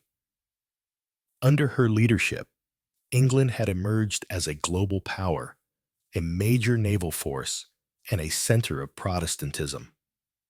The English Renaissance had flourished under her patronage, and figures like Shakespeare, Marlowe, and Spenser had reshaped English literature. Elizabeth's political savvy, her ability to balance competing factions, and her image as the Virgin Queen had created a stable and prosperous England that was the envy of Europe. However, the question of succession and the transition to the Stuart dynasty marked the beginning of a new phase in English history. While James I had the bloodline to inherit the throne, his reign brought with it the seeds of future conflict. The tensions between the monarchy and Parliament, the challenges of religious divisions, and the political instability that marked the Stuart period would set the stage for the tumultuous decades to come. Yet despite the challenges that followed her death, Elizabeth I's legacy remained a guiding force in English history. Her reign had demonstrated that a woman could rule as effectively as a man, and her refusal to marry or name a successor had made her an enduring symbol of independence and power. Elizabeth's leadership, her mastery of diplomacy, and her ability to navigate the complexities of her time ensured that her place in history would be secure for centuries. The Stuart era would ultimately give way to the restoration of the monarchy under Charles II in 1660, but Elizabeth's memory would remain a powerful influence on future generations. Her reign was a golden age for England, and her ability to maintain power in a world dominated by male rulers remains one of the most remarkable achievements in history. in the end, Elizabeth I's legacy was not just in the strength of her rule, but in the way she shaped the very identity of England and set it on a course that would define its place in the world for generations to come. Elizabeth I's reign was one of the most remarkable in English history. Though she never married and never named a successor, her leadership transformed England and left a lasting legacy that would shape the future of the monarchy. The end of the Tudor dynasty and the arrival of the Stuarts marked a new chapter in England's history. But Elizabeth's influence would continue to echo throughout the centuries. She remains a symbol of strength, independence, and political genius, and her legacy continues to inspire those who seek to understand the complexities of power and leadership. Elizabeth I's reign marked the zenith of Tudor England and laid the foundation for the England that would emerge in the following centuries. Her story, one of triumph, struggle, and survival, remains a testament to the enduring power of effective leadership. The world outside the walls of the Forbidden City seemed as distant as a fading dream, and yet it was now shaping everything inside. The capital was consumed by whispers and rumors. The emperor was dead. The crown prince was on the throne, and a new era of uncertainty had begun. With every passing day, you felt the weight of the court's cold gaze, measuring your every move, waiting for you to slip. And all the while, Prince Yong, your son, continued to grow oblivious to the dangerous game unfolding around him. You had been thrust into this game at a young age, a pawn in the hands of others. But as time passed, you had learned the rules. You had learned how to move, when to retreat, and when to strike. Now, in the wake of the emperor's death, you found yourself at a crossroads. You had been offered an alliance by the crown prince's general, General Zheng, who promised safety for your son if you pledged your loyalty to the crown prince. You had refused, and now the storm was beginning to gather. Your allies had grown more important than ever. Lady Chen, the ever-present strategist by your side, had become a crucial part of your survival plan.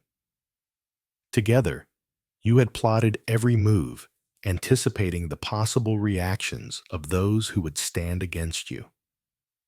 But even with her support, you knew that the political landscape was shifting in ways neither of you could predict. The days that followed General Zheng's visit were filled with tension. The crown prince's supporters were preparing for a final strike, and you could feel the weight of their plans hanging in the air. The emperor's death had left a vacuum of power, and everyone, every noble, every courtier, and every concubine was trying to fill that void. Your position, however tenuous, depended on the delicate balance you had crafted with your allies. You had learned to play the game of diplomacy, but you had also learned to fear the cost of such a game. Every alliance was fragile. Every piece of information was a weapon. Every glance could betray your true intentions. The palace, once a place of gilded luxury, had transformed into a battlefield where only the most cunning would survive. It was Lady Chen who first brought news of the impending conflict. She arrived in your chambers one evening, her face as calm and controlled as ever, but her eyes betrayed the weight of the situation. "We can't wait much longer," she said, her voice low. "Minister Wu's faction is moving. They've gained the support of some of the military leaders, and they're preparing to make their move against Prince Yong." You nodded, knowing this day would come. The situation was becoming dire, and there was no more room for indecision. "We need to move before they do," you replied, If we wait, it will be too late. Lady Chen's eyes flickered with something close to fear, though she kept her composure. I've arranged a meeting with our supporters in the military. But the moment we make a move, there will be no turning back. The Crown Prince's supporters will strike back hard. I'm prepared for that, you said, though your heart beat faster. The stakes had never been higher. We'll make our stand now. If we wait for them to strike first, we lose everything. That night, you and Lady Chen met with a small group of trusted military leaders and palace officials. Their faces were familiar, but their loyalties were still uncertain. Some had been with you since the early days when you had first entered the palace as a frightened girl. Others were newer, their allegiances still in question. But now they all understood the stakes. I've spoken with the generals, Lady Chen said, her voice firm. They are prepared to support Prince Yong's claim, but we must act quickly. The Crown Prince's faction is already making moves, and they have the Emperor's personal guard at their disposal. One of the generals, a tall man named General Liang, spoke up. We've heard rumors that Minister Wu has already begun to mobilize his forces. If we wait too long, we risk being caught in the middle of a civil war. Exactly, Lady Chen replied. That's why we need to strike first. We must secure the loyalty of the military leaders before Minister Wu has a chance to consolidate his power. And what about the Crown Prince's supporters, you asked? How do we counter them? We have allies within the palace, Lady Chen said, but they are few. We'll need to rely on our military supporters and those loyal to Prince Yong in the court. The Empress will remain neutral for now, but she won't hesitate to act if she sees an opportunity. And what of General Zheng, you asked, remembering the general's ominous visit. Lady Chen's face darkened. He's a dangerous man. His loyalty to the Crown Prince is absolute. We cannot afford to underestimate him. But if we can secure the military support, we may have the upper hand. You nodded, the weight of the decision settling on your shoulders. There was no turning back now. We'll act tonight, you said. Let's prepare our forces. I want to make our move before dawn. The night was thick with tension as you and your allies prepared for the strike. The Forbidden City, usually a place of luxury and extravagance, had become a place of quiet plotting and calculated movements. Every corner seemed to hide a potential enemy. Every shadow could be hiding a spy. But despite the danger, you were resolute. This was the moment when everything would change. The first part of the plan was to secure Prince Yong's safety. He had to be moved to a more secure location within the palace, away from the prying eyes of those who would use him as a pawn. The second part was to secure key military positions, commanders, and generals who had pledged their loyalty to you and your son. They had been carefully selected over the past few weeks, but now was the time to put their loyalty to the test. Lady Chen led the way, coordinating the movement of your forces. You could feel the weight of the palace shifting around you, as if the very foundations were beginning to tremble. Every move you made had the potential to be the beginning of a war. You could feel the eyes of the palace on you, waiting for you to make the first mistake.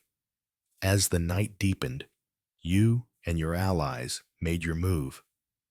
You sent messengers to the generals and military leaders who had pledged their loyalty, ordering them to take their positions. You also moved Prince Yong to a more secure location where he would be protected by the strongest of your supporters.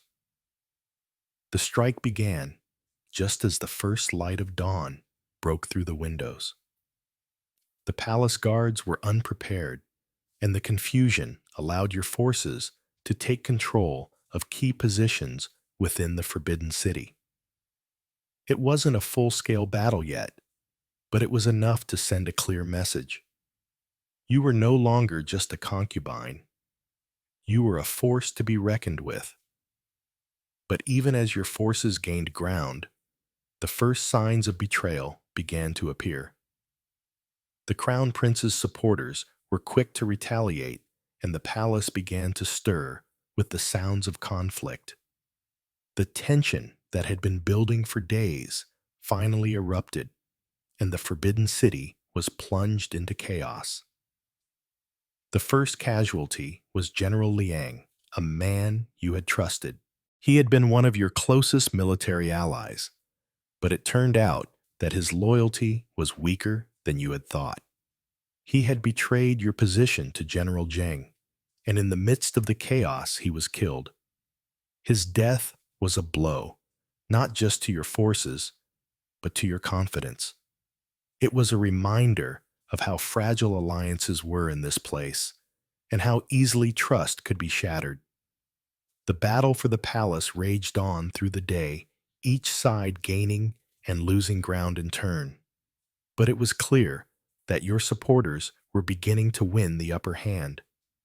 General Zheng's forces, though formidable, were spread thin, and while they fought with the intensity of men fighting for their lives, they could not match the strategy and precision of your forces who had been planning for this moment for months.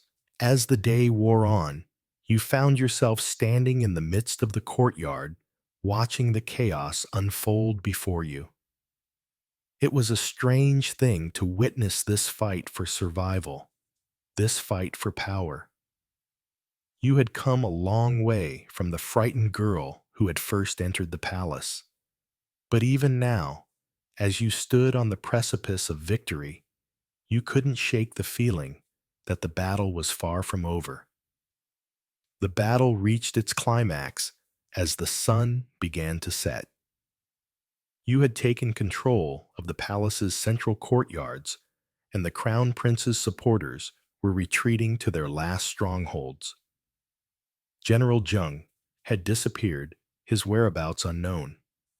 It seemed like you were on the brink of victory, but there was no time to relax. The final move was still ahead, and then, just as the last of the Crown Prince's supporters were being forced into retreat, you received a message. It was from Lady Chen, but the message was not what you had expected. "You've won the battle," she wrote, "but there's a much bigger war ahead." The death of Elizabeth I in 1603 marked the end of an era in England. Elizabeth had been the last of the Tudors, the last to hold the crown that had been established by her grandfather, Henry VII. Her reign, which spanned over 4 decades, had transformed England politically, economically, and culturally. It was an age of maritime exploration, literary flourishing, and the establishment of Protestantism as the dominant religious force in England. But with her death, England was thrust into a new era, one that would bring both new opportunities and new challenges, particularly with the ascension of the Stuart dynasty. The passing of Elizabeth the Virgin Queen was both the end of a golden age and the beginning of a new chapter for England under King James I. Though James I, the son of Mary Queen of Scots, succeeded Elizabeth on the throne, he was not the only one with a claim to the English crown. His ascension through his grandmother, Margaret Tudor, was the result of careful political maneuvering, as well as the obvious need to avoid a dynastic crisis. Yet as history would unfold, the transition from the Tudor to the Stuart era would prove to be a tumultuous one, marked by conflict between the monarchy and Parliament, tensions over religion, and questions about the very nature of royal authority. James I's reign began with a wave of optimism, both in England and Scotland. The union of the crowns, while not resulting in a fully unified nation, held immense symbolic significance. For many Scots, the ascension of their king to the throne of England seemed like the realization of a long-held dream of political unification. For the English, James was seen as a legitimate heir with royal blood, and many hoped that his reign would usher in a time of prosperity and peace. Elizabeth's passing had created uncertainty, and James, as the first monarch to rule over both England and Scotland, had the unique opportunity to shape the future of the British Isles. However, the differences between England and Scotland ran deep, and James soon found himself facing the challenge of governing two separate kingdoms, each with its own customs laws and political structures. While the union of the crowns symbolized a degree of unity, England and Scotland remained distinctly separate entities under James's rule. Scotland had its own parliament, its own laws, and a deeply entrenched system of government, and James's attempts to bring about reform often clashed with entrenched Scottish traditions. Meanwhile, the English nobility, who had become accustomed to the autonomy and independence granted to them by the Tudors, were slow to embrace the new Scottish king. James's personal style of governance, his belief in the divine right of kings, only intensified tensions between the monarchy and Parliament. Elizabeth had deftly navigated the complex relationship between the monarchy and Parliament, maintaining a delicate balance of power.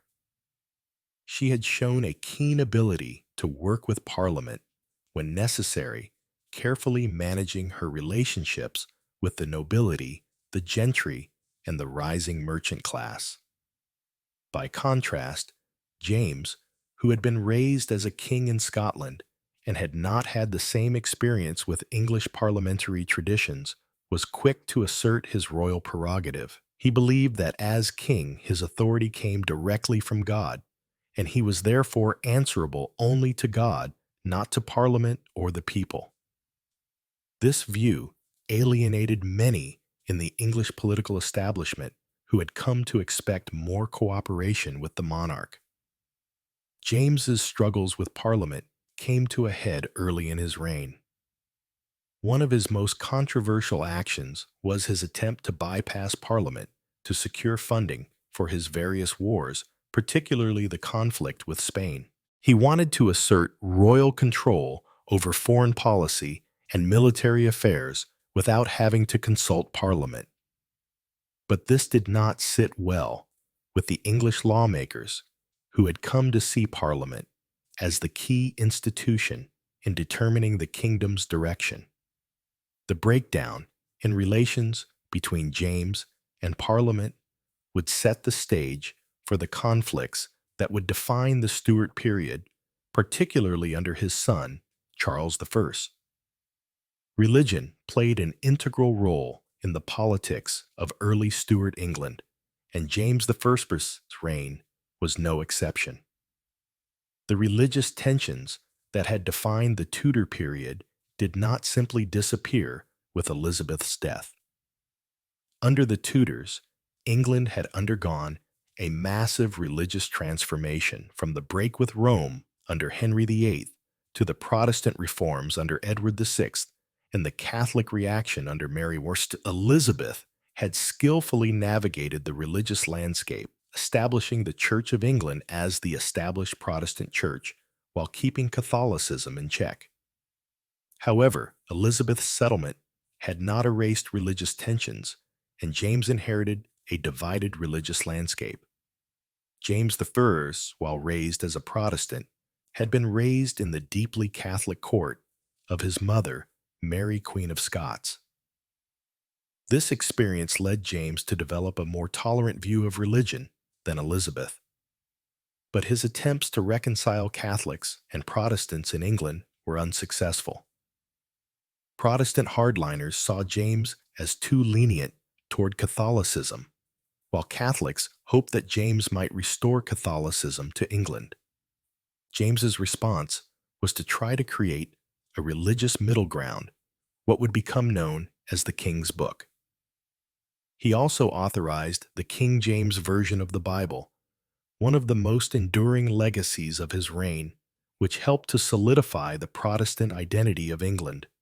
Despite these efforts, religious conflict simmered beneath the surface. In 1605, the Gunpowder Plot, a failed Catholic conspiracy to blow up the House of Lords and assassinate James, brought the deep divisions between the two religious groups to the forefront. The plot was a direct response to the failure of James to meet the hopes of English Catholics, and it further entrenched anti-Catholic sentiment in England. The aftermath of the plot resulted in harsh repression of Catholics and a growing sense of paranoia about potential Catholic plots.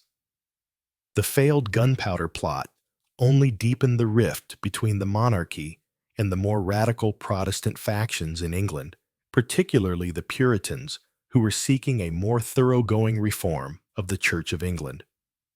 James I inherited a kingdom that was in relatively good shape economically, but his costly wars and lavish court life soon strained England's finances.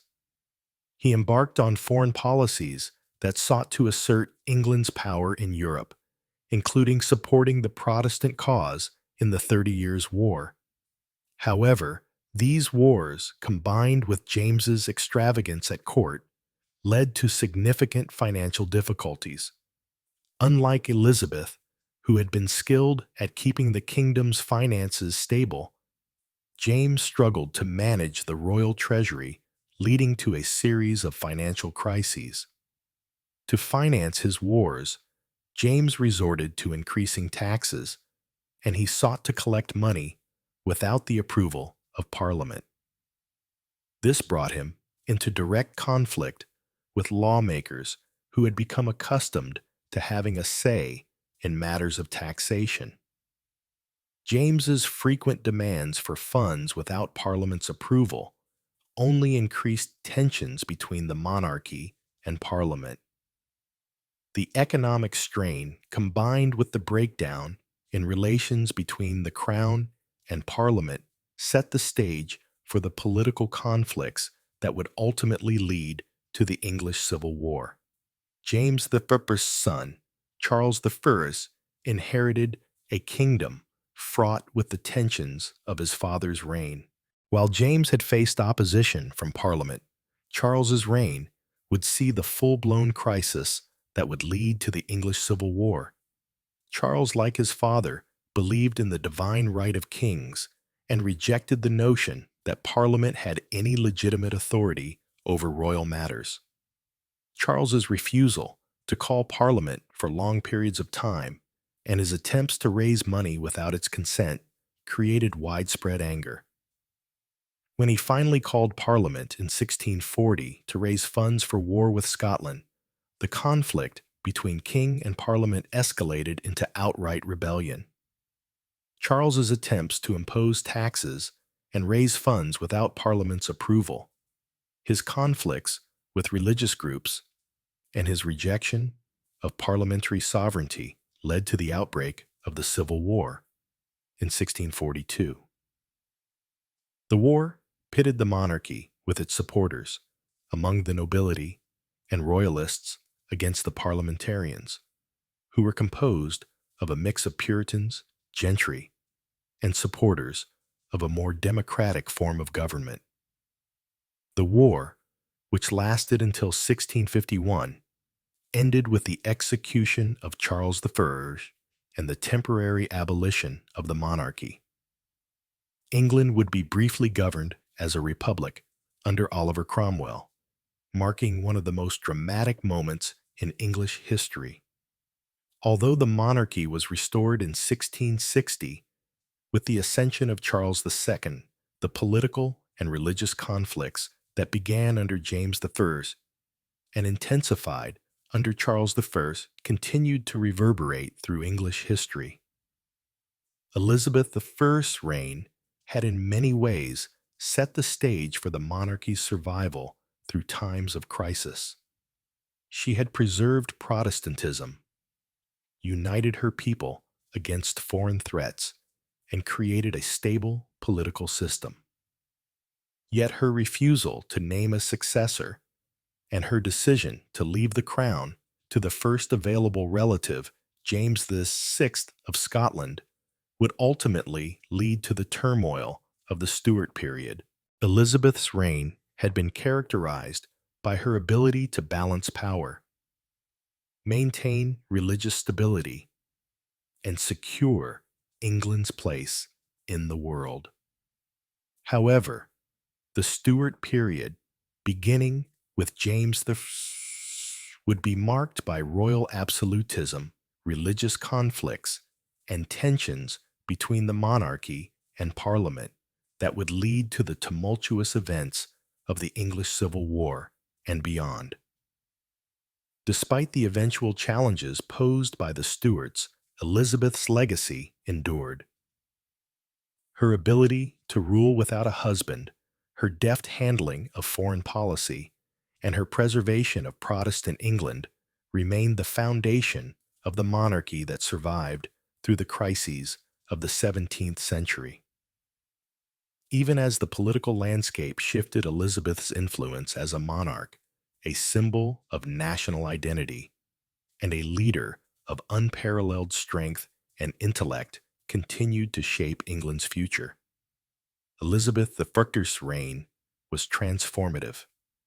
Her leadership, her capacity to navigate complex political waters, and her determination to defend England against foreign threats, particularly Spain, solidified her place in history as one of the greatest monarchs the world has ever known. Her legacy, however, was not without its complications.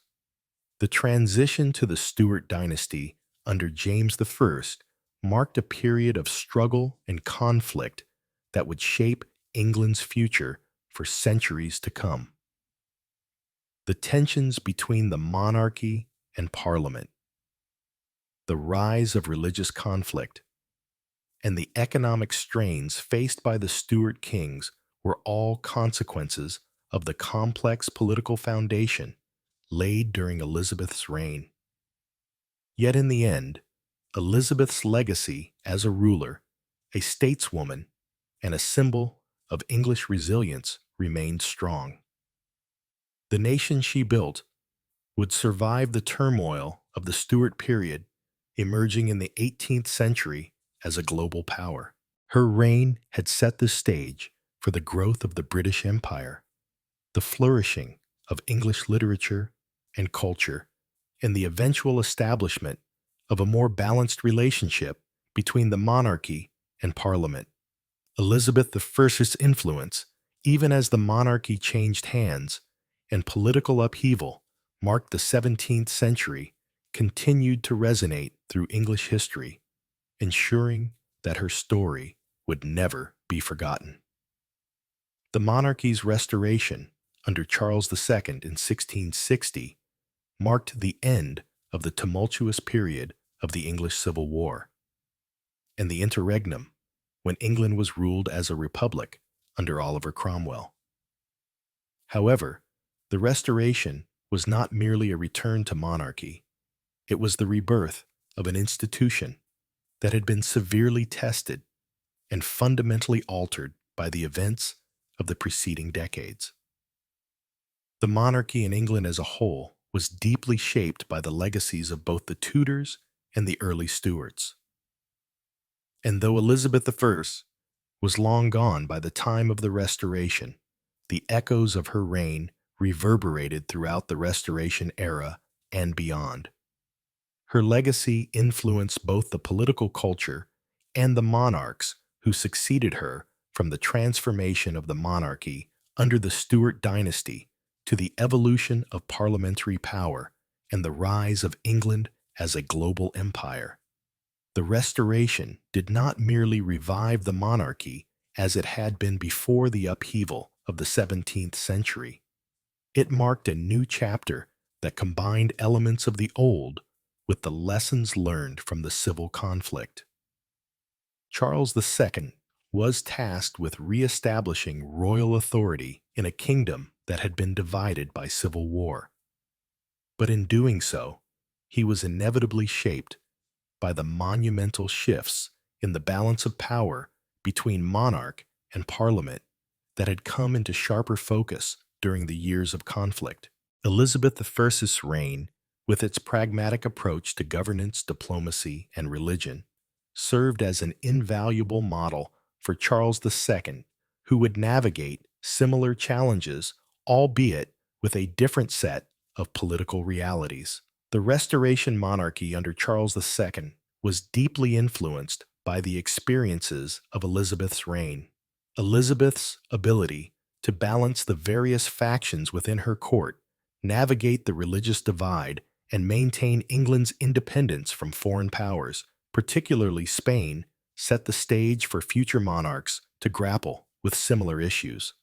Elizabeth had navigated the complexities of religion and politics, her Protestantism shaping England's place in the European world and ensuring that the nation was politically and militarily aligned with Protestant forces in Europe. Her decisions regarding religion and foreign policy remained to some extent the foundation of England's strategies in the 17th century.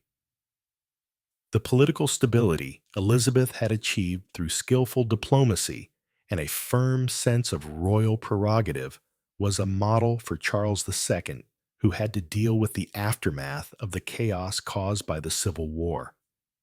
The Stuart monarchy, despite the Restoration, had not fully regained the power it once held before the execution of Charles I. The authority of the monarchy, which had been directly challenged by the parliamentarians during the Civil War, had been tempered by the need for constitutional checks on power. For Charles II and later his successors, the lesson learned from Elizabeth's reign, namely, the importance of maintaining a balance between monarch and parliament, became increasingly important. The stark contrast between Elizabeth's reign and the turbulent Stuart era that followed also underlined the enduring nature of Elizabeth's legacy. Unlike her immediate successors who struggled with Parliament and faced rebellion, Elizabeth had managed to maintain control over her kingdom without allowing her authority to be usurped. Her leadership, marked by a combination of pragmatism, decisiveness, and diplomacy, set an example that the Stuarts would try to emulate even as they faced the much harsher realities of a divided England. The power that Elizabeth wielded, despite being a woman in a patriarchal society, demonstrated the possibility for a strong monarch to effectively govern even in times of turmoil. Charles II was often seen as a monarch who enjoyed his popularity and worked within the political realities of his time. Still, it was Elizabeth's legacy of maintaining England's sovereignty while navigating through both religious conflict and foreign tensions that Charles sought to emulate, albeit with less success. He lacked the same deftness in managing Parliament that Elizabeth had mastered. And as the tensions between the monarchy and Parliament continued to simmer throughout his reign, the lessons of Elizabeth's reign, particularly her ability to balance royal power with the needs of her people, were not fully realized. The early years of the Restoration were focused on rebuilding the monarchy after the collapse of the Commonwealth. Charles II's return to the throne was an occasion for celebration among those who had supported the monarchy, but it also signaled the beginning of a new political reality. The monarchy, which had been challenged by the events of the English Civil War, could not simply return to its old ways. Elizabeth's authority had been rooted in a delicate balance of power between the monarch parliament and other institutions of the state But that balance had shifted during the interregnum, when Parliament had assumed far more power. Charles II inherited a parliament that was far more assertive than the one Elizabeth had ruled. The Civil War and the experience of living under a republic had changed Parliament's relationship with the monarchy, making it far more willing to assert its authority. Charles, despite his charm and political acumen, found himself caught between the royal prerogative he inherited and the realities of the more assertive parliamentary system. While he attempted to restore royal power, his efforts were constrained by the political culture that had evolved in his absence. One of the most significant challenges faced by Charles II was the question of religion. England remained divided between Protestants and Catholics, and tensions surrounding religion had only deepened in the aftermath of the Civil War. Elizabeth had established Protestantism as the official religion of England, and under her leadership, England had largely resisted the influence of Catholic powers, particularly Spain. But by the time of Charles II's reign, England was not only divided on religious grounds, but also engaged in conflicts with Catholic powers in Europe. The English monarchy, unlike Elizabeth's reign, faced internal religious divisions that made governance more difficult. Charles II, although a Protestant, had Catholic sympathies, largely due to his mother's Catholic background. This caused alarm among his Protestant subjects, particularly as there were rumors about his intentions to re-establish Catholicism in England. His attempt to grant religious tolerance to Catholics through the Declaration of Indulgence in 1672 was met with widespread opposition from Parliament, which feared a return to Catholic rule. The political and religious divisions that had marked the reigns of the Tudors and the early Stuarts continued to create strife throughout the period of Charles II's rule. Elizabeth, in contrast, had skillfully navigated religious tensions during her reign using a combination of religious moderation and political maneuvering to maintain peace within the kingdom. Charles II, in trying to emulate her success, found himself struggling with the consequences of religious division.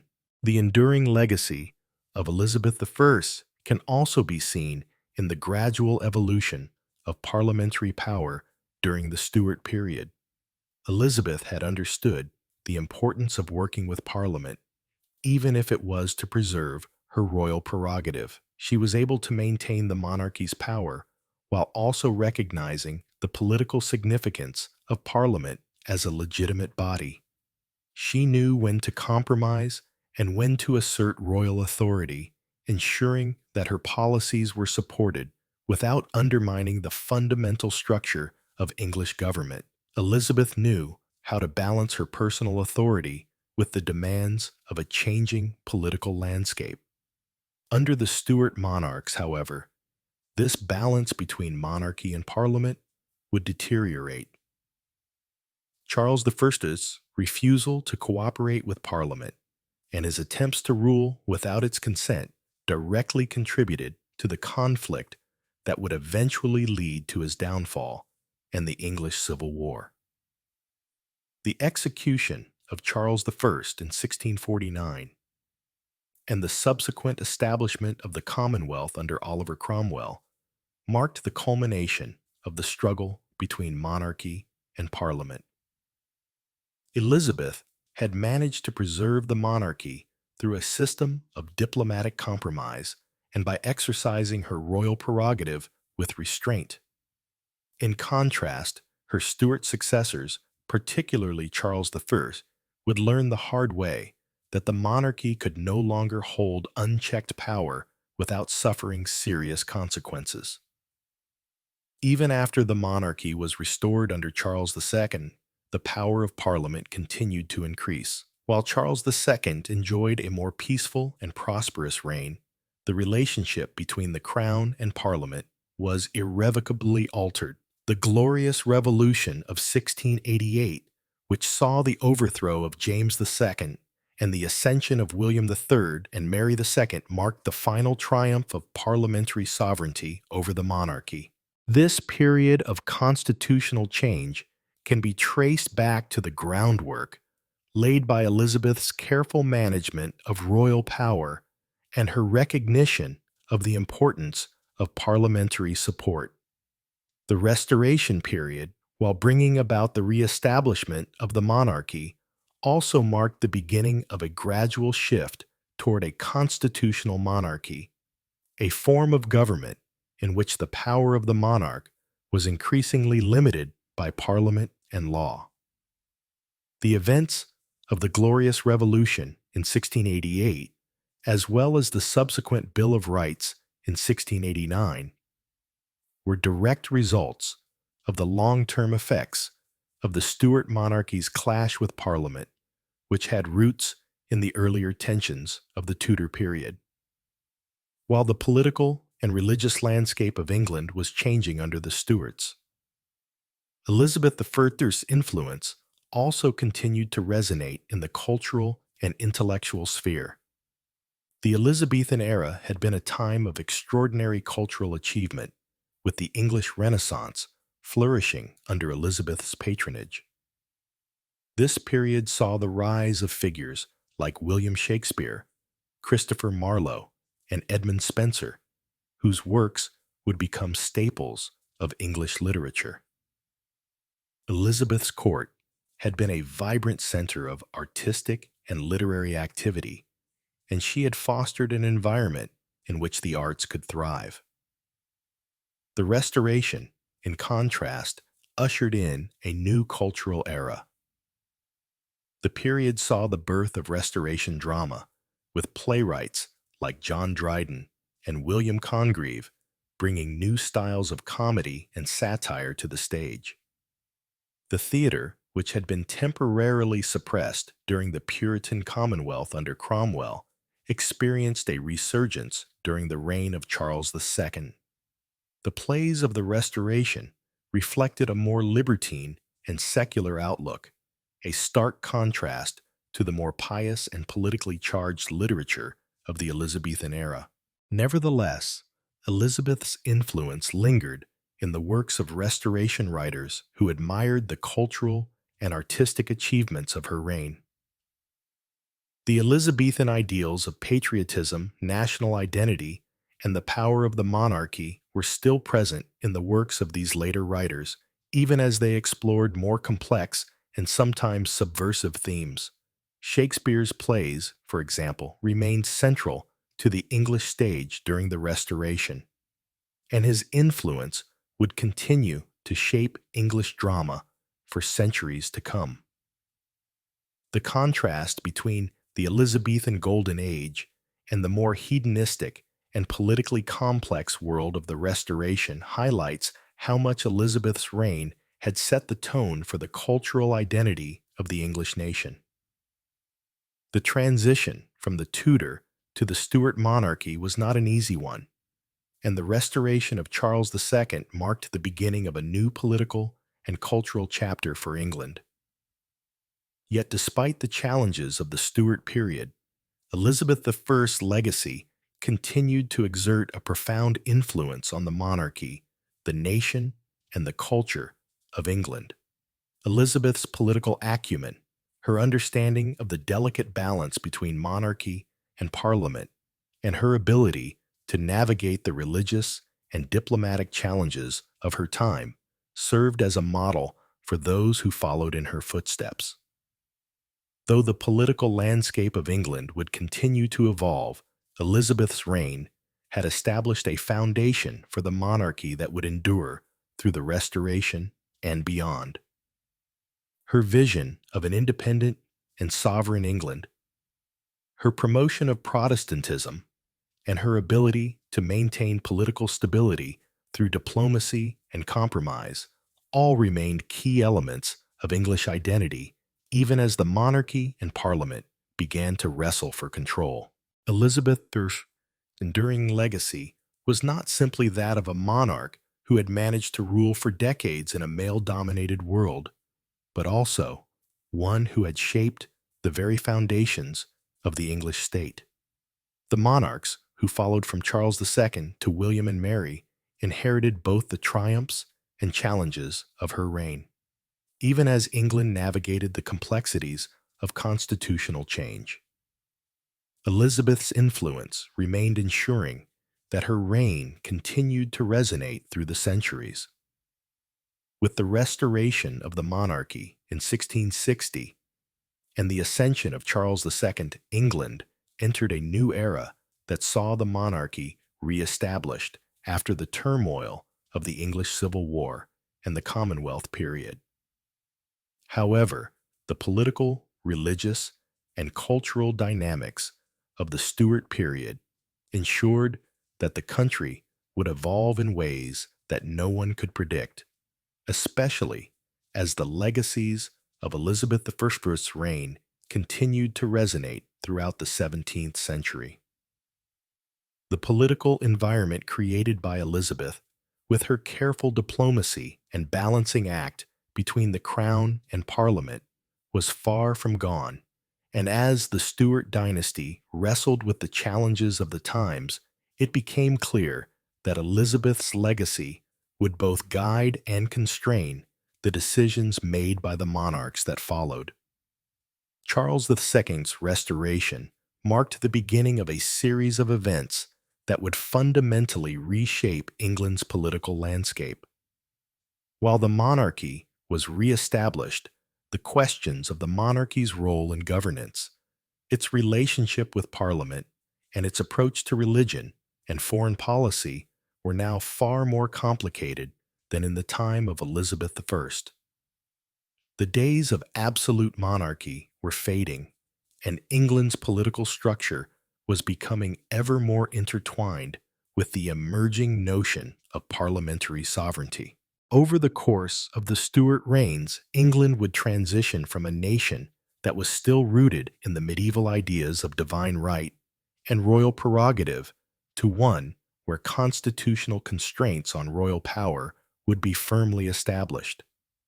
Despite the complexities of the Stuart era, it was the very foundations laid by Elizabeth I that would help the monarchy survive these turbulent transitions. Elizabeth's reign had established the model for a monarchy that navigated foreign threats, religious upheavals, and internal divisions with grace and strength. The political stability that Elizabeth had built, particularly her balancing of Protestantism with political pragmatism, would be challenged by the issues of her successors, but the lasting legacy of her reign would never be fully erased. As the Stuart monarchs faced greater challenges, the memory of Elizabeth's reign would serve as both an ideal and a cautionary tale. The first major political upheaval of the Stuart dynasty began with the conflict between the monarchy and Parliament, especially under James I and his son, Charles I. Both monarchs believed deeply in the divine right of kings, a concept that had shaped the Tudor reigns, but was particularly pronounced in the early Stuart period. James I, upon his ascension to the throne, inherited the political systems of both Scotland and England, each with its own distinct political traditions. His attempts to centralize power were met with increasing resistance from Parliament, which had grown accustomed to a greater role in governance during the latter years of Elizabeth's reign. The conflict between the Crown and Parliament would set the stage for the civil strife that would culminate in the English Civil War. James's reign, marked by his authoritarian approach, was a stark contrast to Elizabeth's diplomatic flexibility. Whereas Elizabeth had deftly worked within the system, understanding the importance of cooperation with Parliament while preserving her authority, James's insistence on royal prerogative led to a rupture with Parliament. He expected his word to be law and wanted to exert control over foreign policy, military expenditures, and religious affairs without the interference of the parliamentary system. The underlying tension between James and Parliament created a volatile environment in which political decisions were increasingly contested. Elizabeth had known the value of managing Parliament with respect, and though she asserted her royal authority when necessary, she often achieved her aims through persuasion, diplomacy, and compromise. James, however, failed to navigate these delicate dynamics with the same finesse, ultimately setting the stage for the breakdown of royal authority. Charles I, James's son, took the belief in absolute monarchy even further, rejecting Parliament's right to grant taxes and control the purse strings. His decision to rule without Parliament for much of his reign, famously known as the 11 Years' Tyranny, sowed deep resentment among the political class. The conflict between the monarchy and Parliament escalated, and it ultimately led to the English Civil War in 1642. The war was fought between the Royalists, who supported the king, and the parliamentarians, who were led by figures such as Oliver Cromwell. The war resulted in the execution of Charles I in 1649 and the temporary abolition of the monarchy. The monarchy was restored in 1660 with the ascension of Charles II, but the balance of power had irreversibly shifted. The events of the Civil War, the trial and execution of Charles I, and the period of the Commonwealth under Cromwell had all contributed to a new political environment in which Parliament held a more prominent and assertive role. The Glorious Revolution of 1688, which saw the overthrow of James II and the establishment of William and Mary as joint monarchs, further cemented the idea of parliamentary sovereignty and the constitutional limits of monarchical power. Though the political landscape of England had changed significantly by the time of the Stuart Restoration, Elizabeth I's legacy continued to cast a long shadow over the monarchy. Elizabeth's ability to navigate political crises with diplomatic skill, her emphasis on maintaining a Protestant state, and her careful management of the monarchy's relationship with Parliament were all lessons that Charles II and later monarchs sought to apply in their own reigns. For Charles II, the experience of the English Civil War and the execution of his father left an indelible mark on his approach to governance. Having witnessed the failure of absolute monarchy under Charles I, he was more cautious in his approach to Parliament. Charles II, unlike his father, recognized that the monarchy could no longer rule without the support of Parliament. Yet despite this recognition, Charles still believed in the divine right of kings, and his efforts to assert his royal prerogative were frequently at odds with the demands of Parliament. The restoration of the monarchy under Charles II was a delicate balancing act, one that involved appeasing Parliament while attempting to restore the full authority of the crown. Though his reign was largely successful in bringing stability to England after the turmoil of the Civil War and the Commonwealth, the legacy of Elizabeth I's pragmatic governance remained a guiding influence. Moreover, Elizabeth's ability to unite her people under the banner of Protestantism had lasting effects on the political and religious landscape of England. Under Elizabeth, the Church of England had been firmly established as the national religion, and this Protestant settlement became a cornerstone of English identity. Elizabeth's religious policies, which were a mixture of tolerance and pragmatism, allowed her to maintain a relatively peaceful religious environment in a country that was deeply divided between Protestants and Catholics. By the time Charles II took the throne, England was firmly Protestant, and the threat of Catholicism, both domestically and from foreign powers, remained a key issue.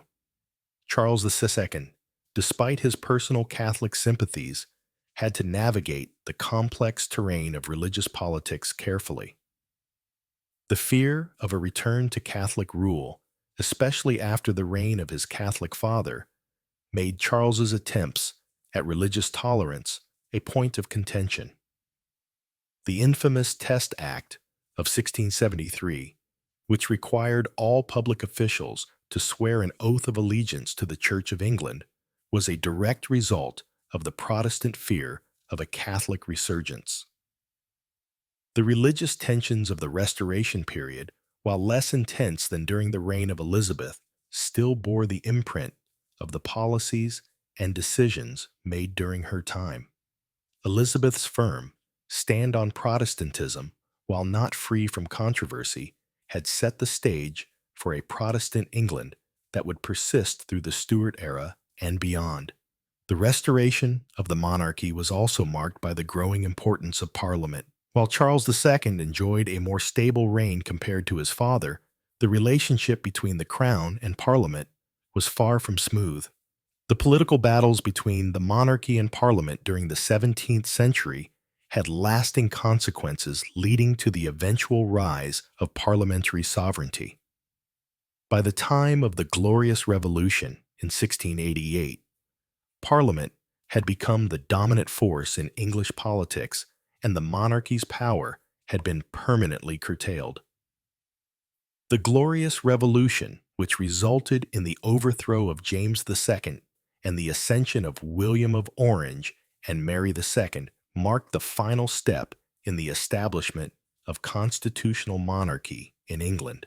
The Bill of Rights, passed in 1689, enshrined the principles of parliamentary supremacy and limited the powers of the monarchy. It laid the groundwork for the modern British system of government, in which the monarchy acts as a ceremonial figurehead, while Parliament holds the real power. This shift toward parliamentary sovereignty was in many ways the culmination of the political changes set in motion by Elizabeth I's reign. Elizabeth had understood the importance of working with Parliament to secure her policies, even as she maintained ultimate control over the kingdom. Her reign had established the precedent for a strong monarchy that could work with rather than against Parliament. However, the events that followed her death, particularly the struggles between the monarchy and Parliament during the Stuart period, ultimately led to the decline of royal power and the rise of parliamentary democracy. While the political ramifications of Elizabeth I's reign played out in the halls of Parliament and on the battlefield, her cultural legacy also left an indelible mark on English society. Elizabeth's reign saw the flourishing of the English Renaissance, with figures like William Shakespeare, Christopher Marlowe, and Edmund Spenser shaping the cultural landscape of the time. The arts and literature of the Elizabethan era laid the groundwork for the artistic and intellectual movements that would define English culture for centuries. In the Restoration period, the legacy of Elizabethan theater continued to influence the works of playwrights like John Dryden and William Congreve. The political upheavals of the 17th century did little to diminish the importance of English literature and the arts. The work of Shakespeare, in particular, remained central to English culture, and his plays continued to be performed and admired throughout the Restoration and beyond. The political and social upheavals of the Stuart period, particularly the English Civil War and the interregnum, had created a more cynical and satirical outlook in English theater. Yet the ideals of national unity and resilience that were so central to Elizabethan drama still resonated in the works of Restoration playwrights. As the 17th century drew to a close, the legacy of Elizabeth I remained a defining force in England's political, cultural, and religious life. The restoration of the monarchy under Charles II, though a return to royal authority, also marked the beginning of a shift toward parliamentary democracy. The Stuart era, with its political crises, religious divisions, and eventual rise of parliamentary sovereignty was a direct result of the foundations laid by Elizabeth's reign. Elizabeth's legacy shaped the monarchy's approach to governance, the nation's religious identity, and the very idea of England as a Protestant nation. Her careful diplomacy, her ability to manage political and religious tensions, and her understanding of the balance of power between the monarchy and parliament set the stage for the political struggles and triumphs of the Stuart period. Despite the challenges faced by the Stuarts, Elizabeth's reign had established a nation that was both resilient and adaptable, qualities that would help England navigate the changing political realities of the 17th century. In the centuries that followed, Elizabeth I's reign would continue to serve as a touchstone for English identity, a symbol of the monarchy's ability to survive even the most challenging of times. Her legacy of strength, resilience, and political acumen remains as relevant today as it was in her own time. As we reach the conclusion of this extensive journey through the reigns of the Tudor and Stuart monarchs, it becomes increasingly clear that the figure of Elizabeth I, the Virgin Queen, was not only the final chapter of one of England's most iconic dynasties, but also the linchpin upon which the future of the English state would turn. Her reign, marked by triumphs and trials, saw England emerge from the dark shadow of religious turmoil and foreign threats to stand on the precipice of a golden age. And while Elizabeth I herself passed into history, her influence, her legacy, and the kingdom she built would continue to reverberate throughout the centuries that followed. Elizabeth I, with her wisdom, her political insight, and her understanding of the complexities of her world, ensured the survival of the Tudor monarchy at a time when the very fabric of England seemed on the verge of unraveling.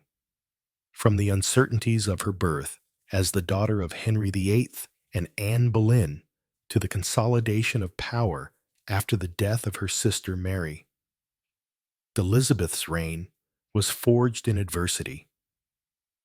Yet her ability to navigate the turbulent waters of religious divisions, political infighting, and foreign invasions marked her as one of history's most formidable rulers. Her ability to balance power, not through harsh rule, but through diplomacy, patience, and a deep understanding of her nation's needs, allowed her to strengthen the monarchy and stabilize England at a time when other nations across Europe were crumbling under internal strife. Under Elizabeth, England was not only defended from the threat of Spain in the epic clash with the Spanish Armada, but also ushered into an era of cultural and intellectual growth. Shakespeare, Marlowe Spencer, and other luminaries of the English Renaissance flourished during her reign, and their works would go on to define not only English literature, but also the very essence of English national identity. As the Elizabethan age gave way to the tumultuous reign of the Stuarts, the monarchs who followed Elizabeth, starting with James I and continuing through Charles I, faced challenges that Elizabeth had been able to avoid, namely the question of the balance of power between the crown and parliament. The conflicts and political rifts that marred the Stuart period were in many ways the unintended consequence of the struggles that Elizabeth had skillfully sidestepped. She had managed to maintain royal prerogative while respecting the authority of Parliament, finding a delicate balance that avoided the extremes of both absolute monarchy and anarchy. Yet with the Stuarts' royal authority clashed with parliamentary power, leading to the English Civil War and the eventual loss of the monarchy for a brief period. However, Elizabeth's legacy, forged through the successful management of those very tensions, continued to guide the English state even as it transitioned to a constitutional monarchy. The idea that the monarchy must work in concert with Parliament rather than above it was a lesson that echoed through the actions of the monarchy during the subsequent centuries. The Glorious Revolution of 1688, which resulted in the establishment of parliamentary sovereignty, may have seemed to signal the decline of monarchical power, but it was also the culmination of the very foundation that Elizabeth had laid, a monarchy that had learned to navigate the complexities of governance in a rapidly changing world. What stands out most in Elizabeth's legacy is her ability to adapt. Throughout her reign, she constantly shifted strategies to meet the demands of the moment, whether it was handling the question of religion, managing court factions, or warding off foreign threats. Her skillful diplomacy ensured that England remained a relatively stable and independent nation during a time when many of her contemporaries fell victim to internal strife or foreign invasions. Her legacy is thus one of adaptability, knowing when to give, when to stand firm, and when to pivot to a new course entirely. But Elizabeth's legacy extends beyond the political realm. The cultural renaissance that took place under her watch was profound, shaping not just England's future, but also its role in the world. England, as a result of Elizabeth's reign, became a beacon of Protestantism, the defender of the faith against Catholic hegemony in Europe, and a growing maritime power. The works of Shakespeare and his contemporaries, the exploration and colonization of the New World, and the flowering of a distinctly English identity, all were products of the age Elizabeth ushered in. Elizabeth understood that England's greatness did not merely lie in its military victories or political power, but also in its intellectual and cultural achievements. Her reign inspired some of the most important developments in English literature, art, and philosophy, which would continue to influence generations long after her death. Her personal story, too, became emblematic of a new era in governance. The Virgin Queen, who ruled without a king, who held her own against the greatest powers of Europe, and who never succumbed to the pressure to marry or name a successor, became an enduring symbol of female strength and leadership. In an age where women were expected to remain silent, subordinate, and subjugated to the will of male rulers, Elizabeth I defied these expectations. She demonstrated that a woman could rule just as competently, if not more so, than any man. This message, implicit throughout her reign, would have long-lasting effects both in England and across the world. It was her refusal to relinquish control over her own destiny that set her apart from many of her contemporaries. While James I and his successors were caught in the webs of political intrigue and factionalism, Elizabeth remained firmly in control of her monarchy. She knew the value of loyalty and trust, carefully choosing her advisors and men of state, all the while ensuring that she was the ultimate decision-maker. This strength in leadership, combined with an almost uncanny ability to read the changing political and diplomatic landscape, meant that her reign was largely free from the internal strife that marred the reigns of so many other monarchs. And yet, despite her monumental successes, Elizabeth's reign did not go without criticism. Her refusal to marry and secure the succession created a situation where the future of the monarchy was always uncertain, and the eventual ascension of the Stuarts to the throne was born of this very uncertainty. Her refusal to act on the issue of succession, while perhaps a reflection of her desire to maintain power in her own hands, contributed to the political instability that would follow her death. The Tudors had been a strong unifying force in English history, and their absence left a void that the Stuarts would struggle to fill. Yet, it is essential to recognize that Elizabeth, perhaps more than any other monarch, was the architect of her own era. She constructed the scaffolding upon which later generations would build, and her reign, despite its challenges, ensured that England would stand strong. Her death marked the end of the Tudor dynasty, but it did not signal the end of England's rise to greatness. Under the Stuarts, as turbulent as the period was, Elizabeth's influence was felt whether in the enduring Protestant identity of the nation or in the notion of a monarch who must at times work alongside Parliament rather than above it.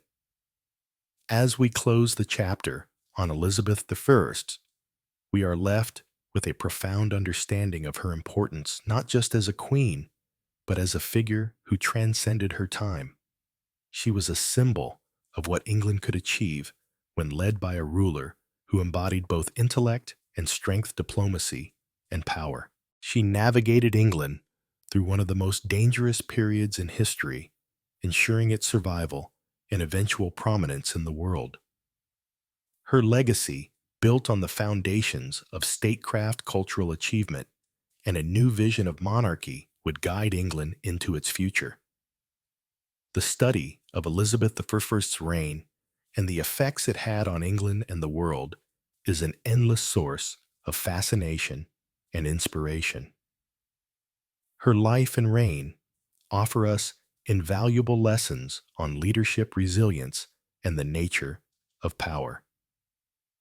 The manner in which Elizabeth navigated the complex web of politics, diplomacy, religion, and culture, all while maintaining a fiercely independent stance, is a story that continues to inspire today. As the queen who built a nation and cemented its place in the annals of history, her legacy is not only one of a monarch, but of a leader who defined the very essence of what it meant to be England's sovereign. Now, as we bring this exploration of her reign to a close, it is time to bid farewell. To those who have followed this story, from the rise of the Tudors to the eventual restoration of the monarchy under the Stuarts, we thank you for your attention, for taking part in this journey through the rich tapestry of English history. Elizabeth I's reign may have ended in 1603, but her story and the lessons it imparts lives on.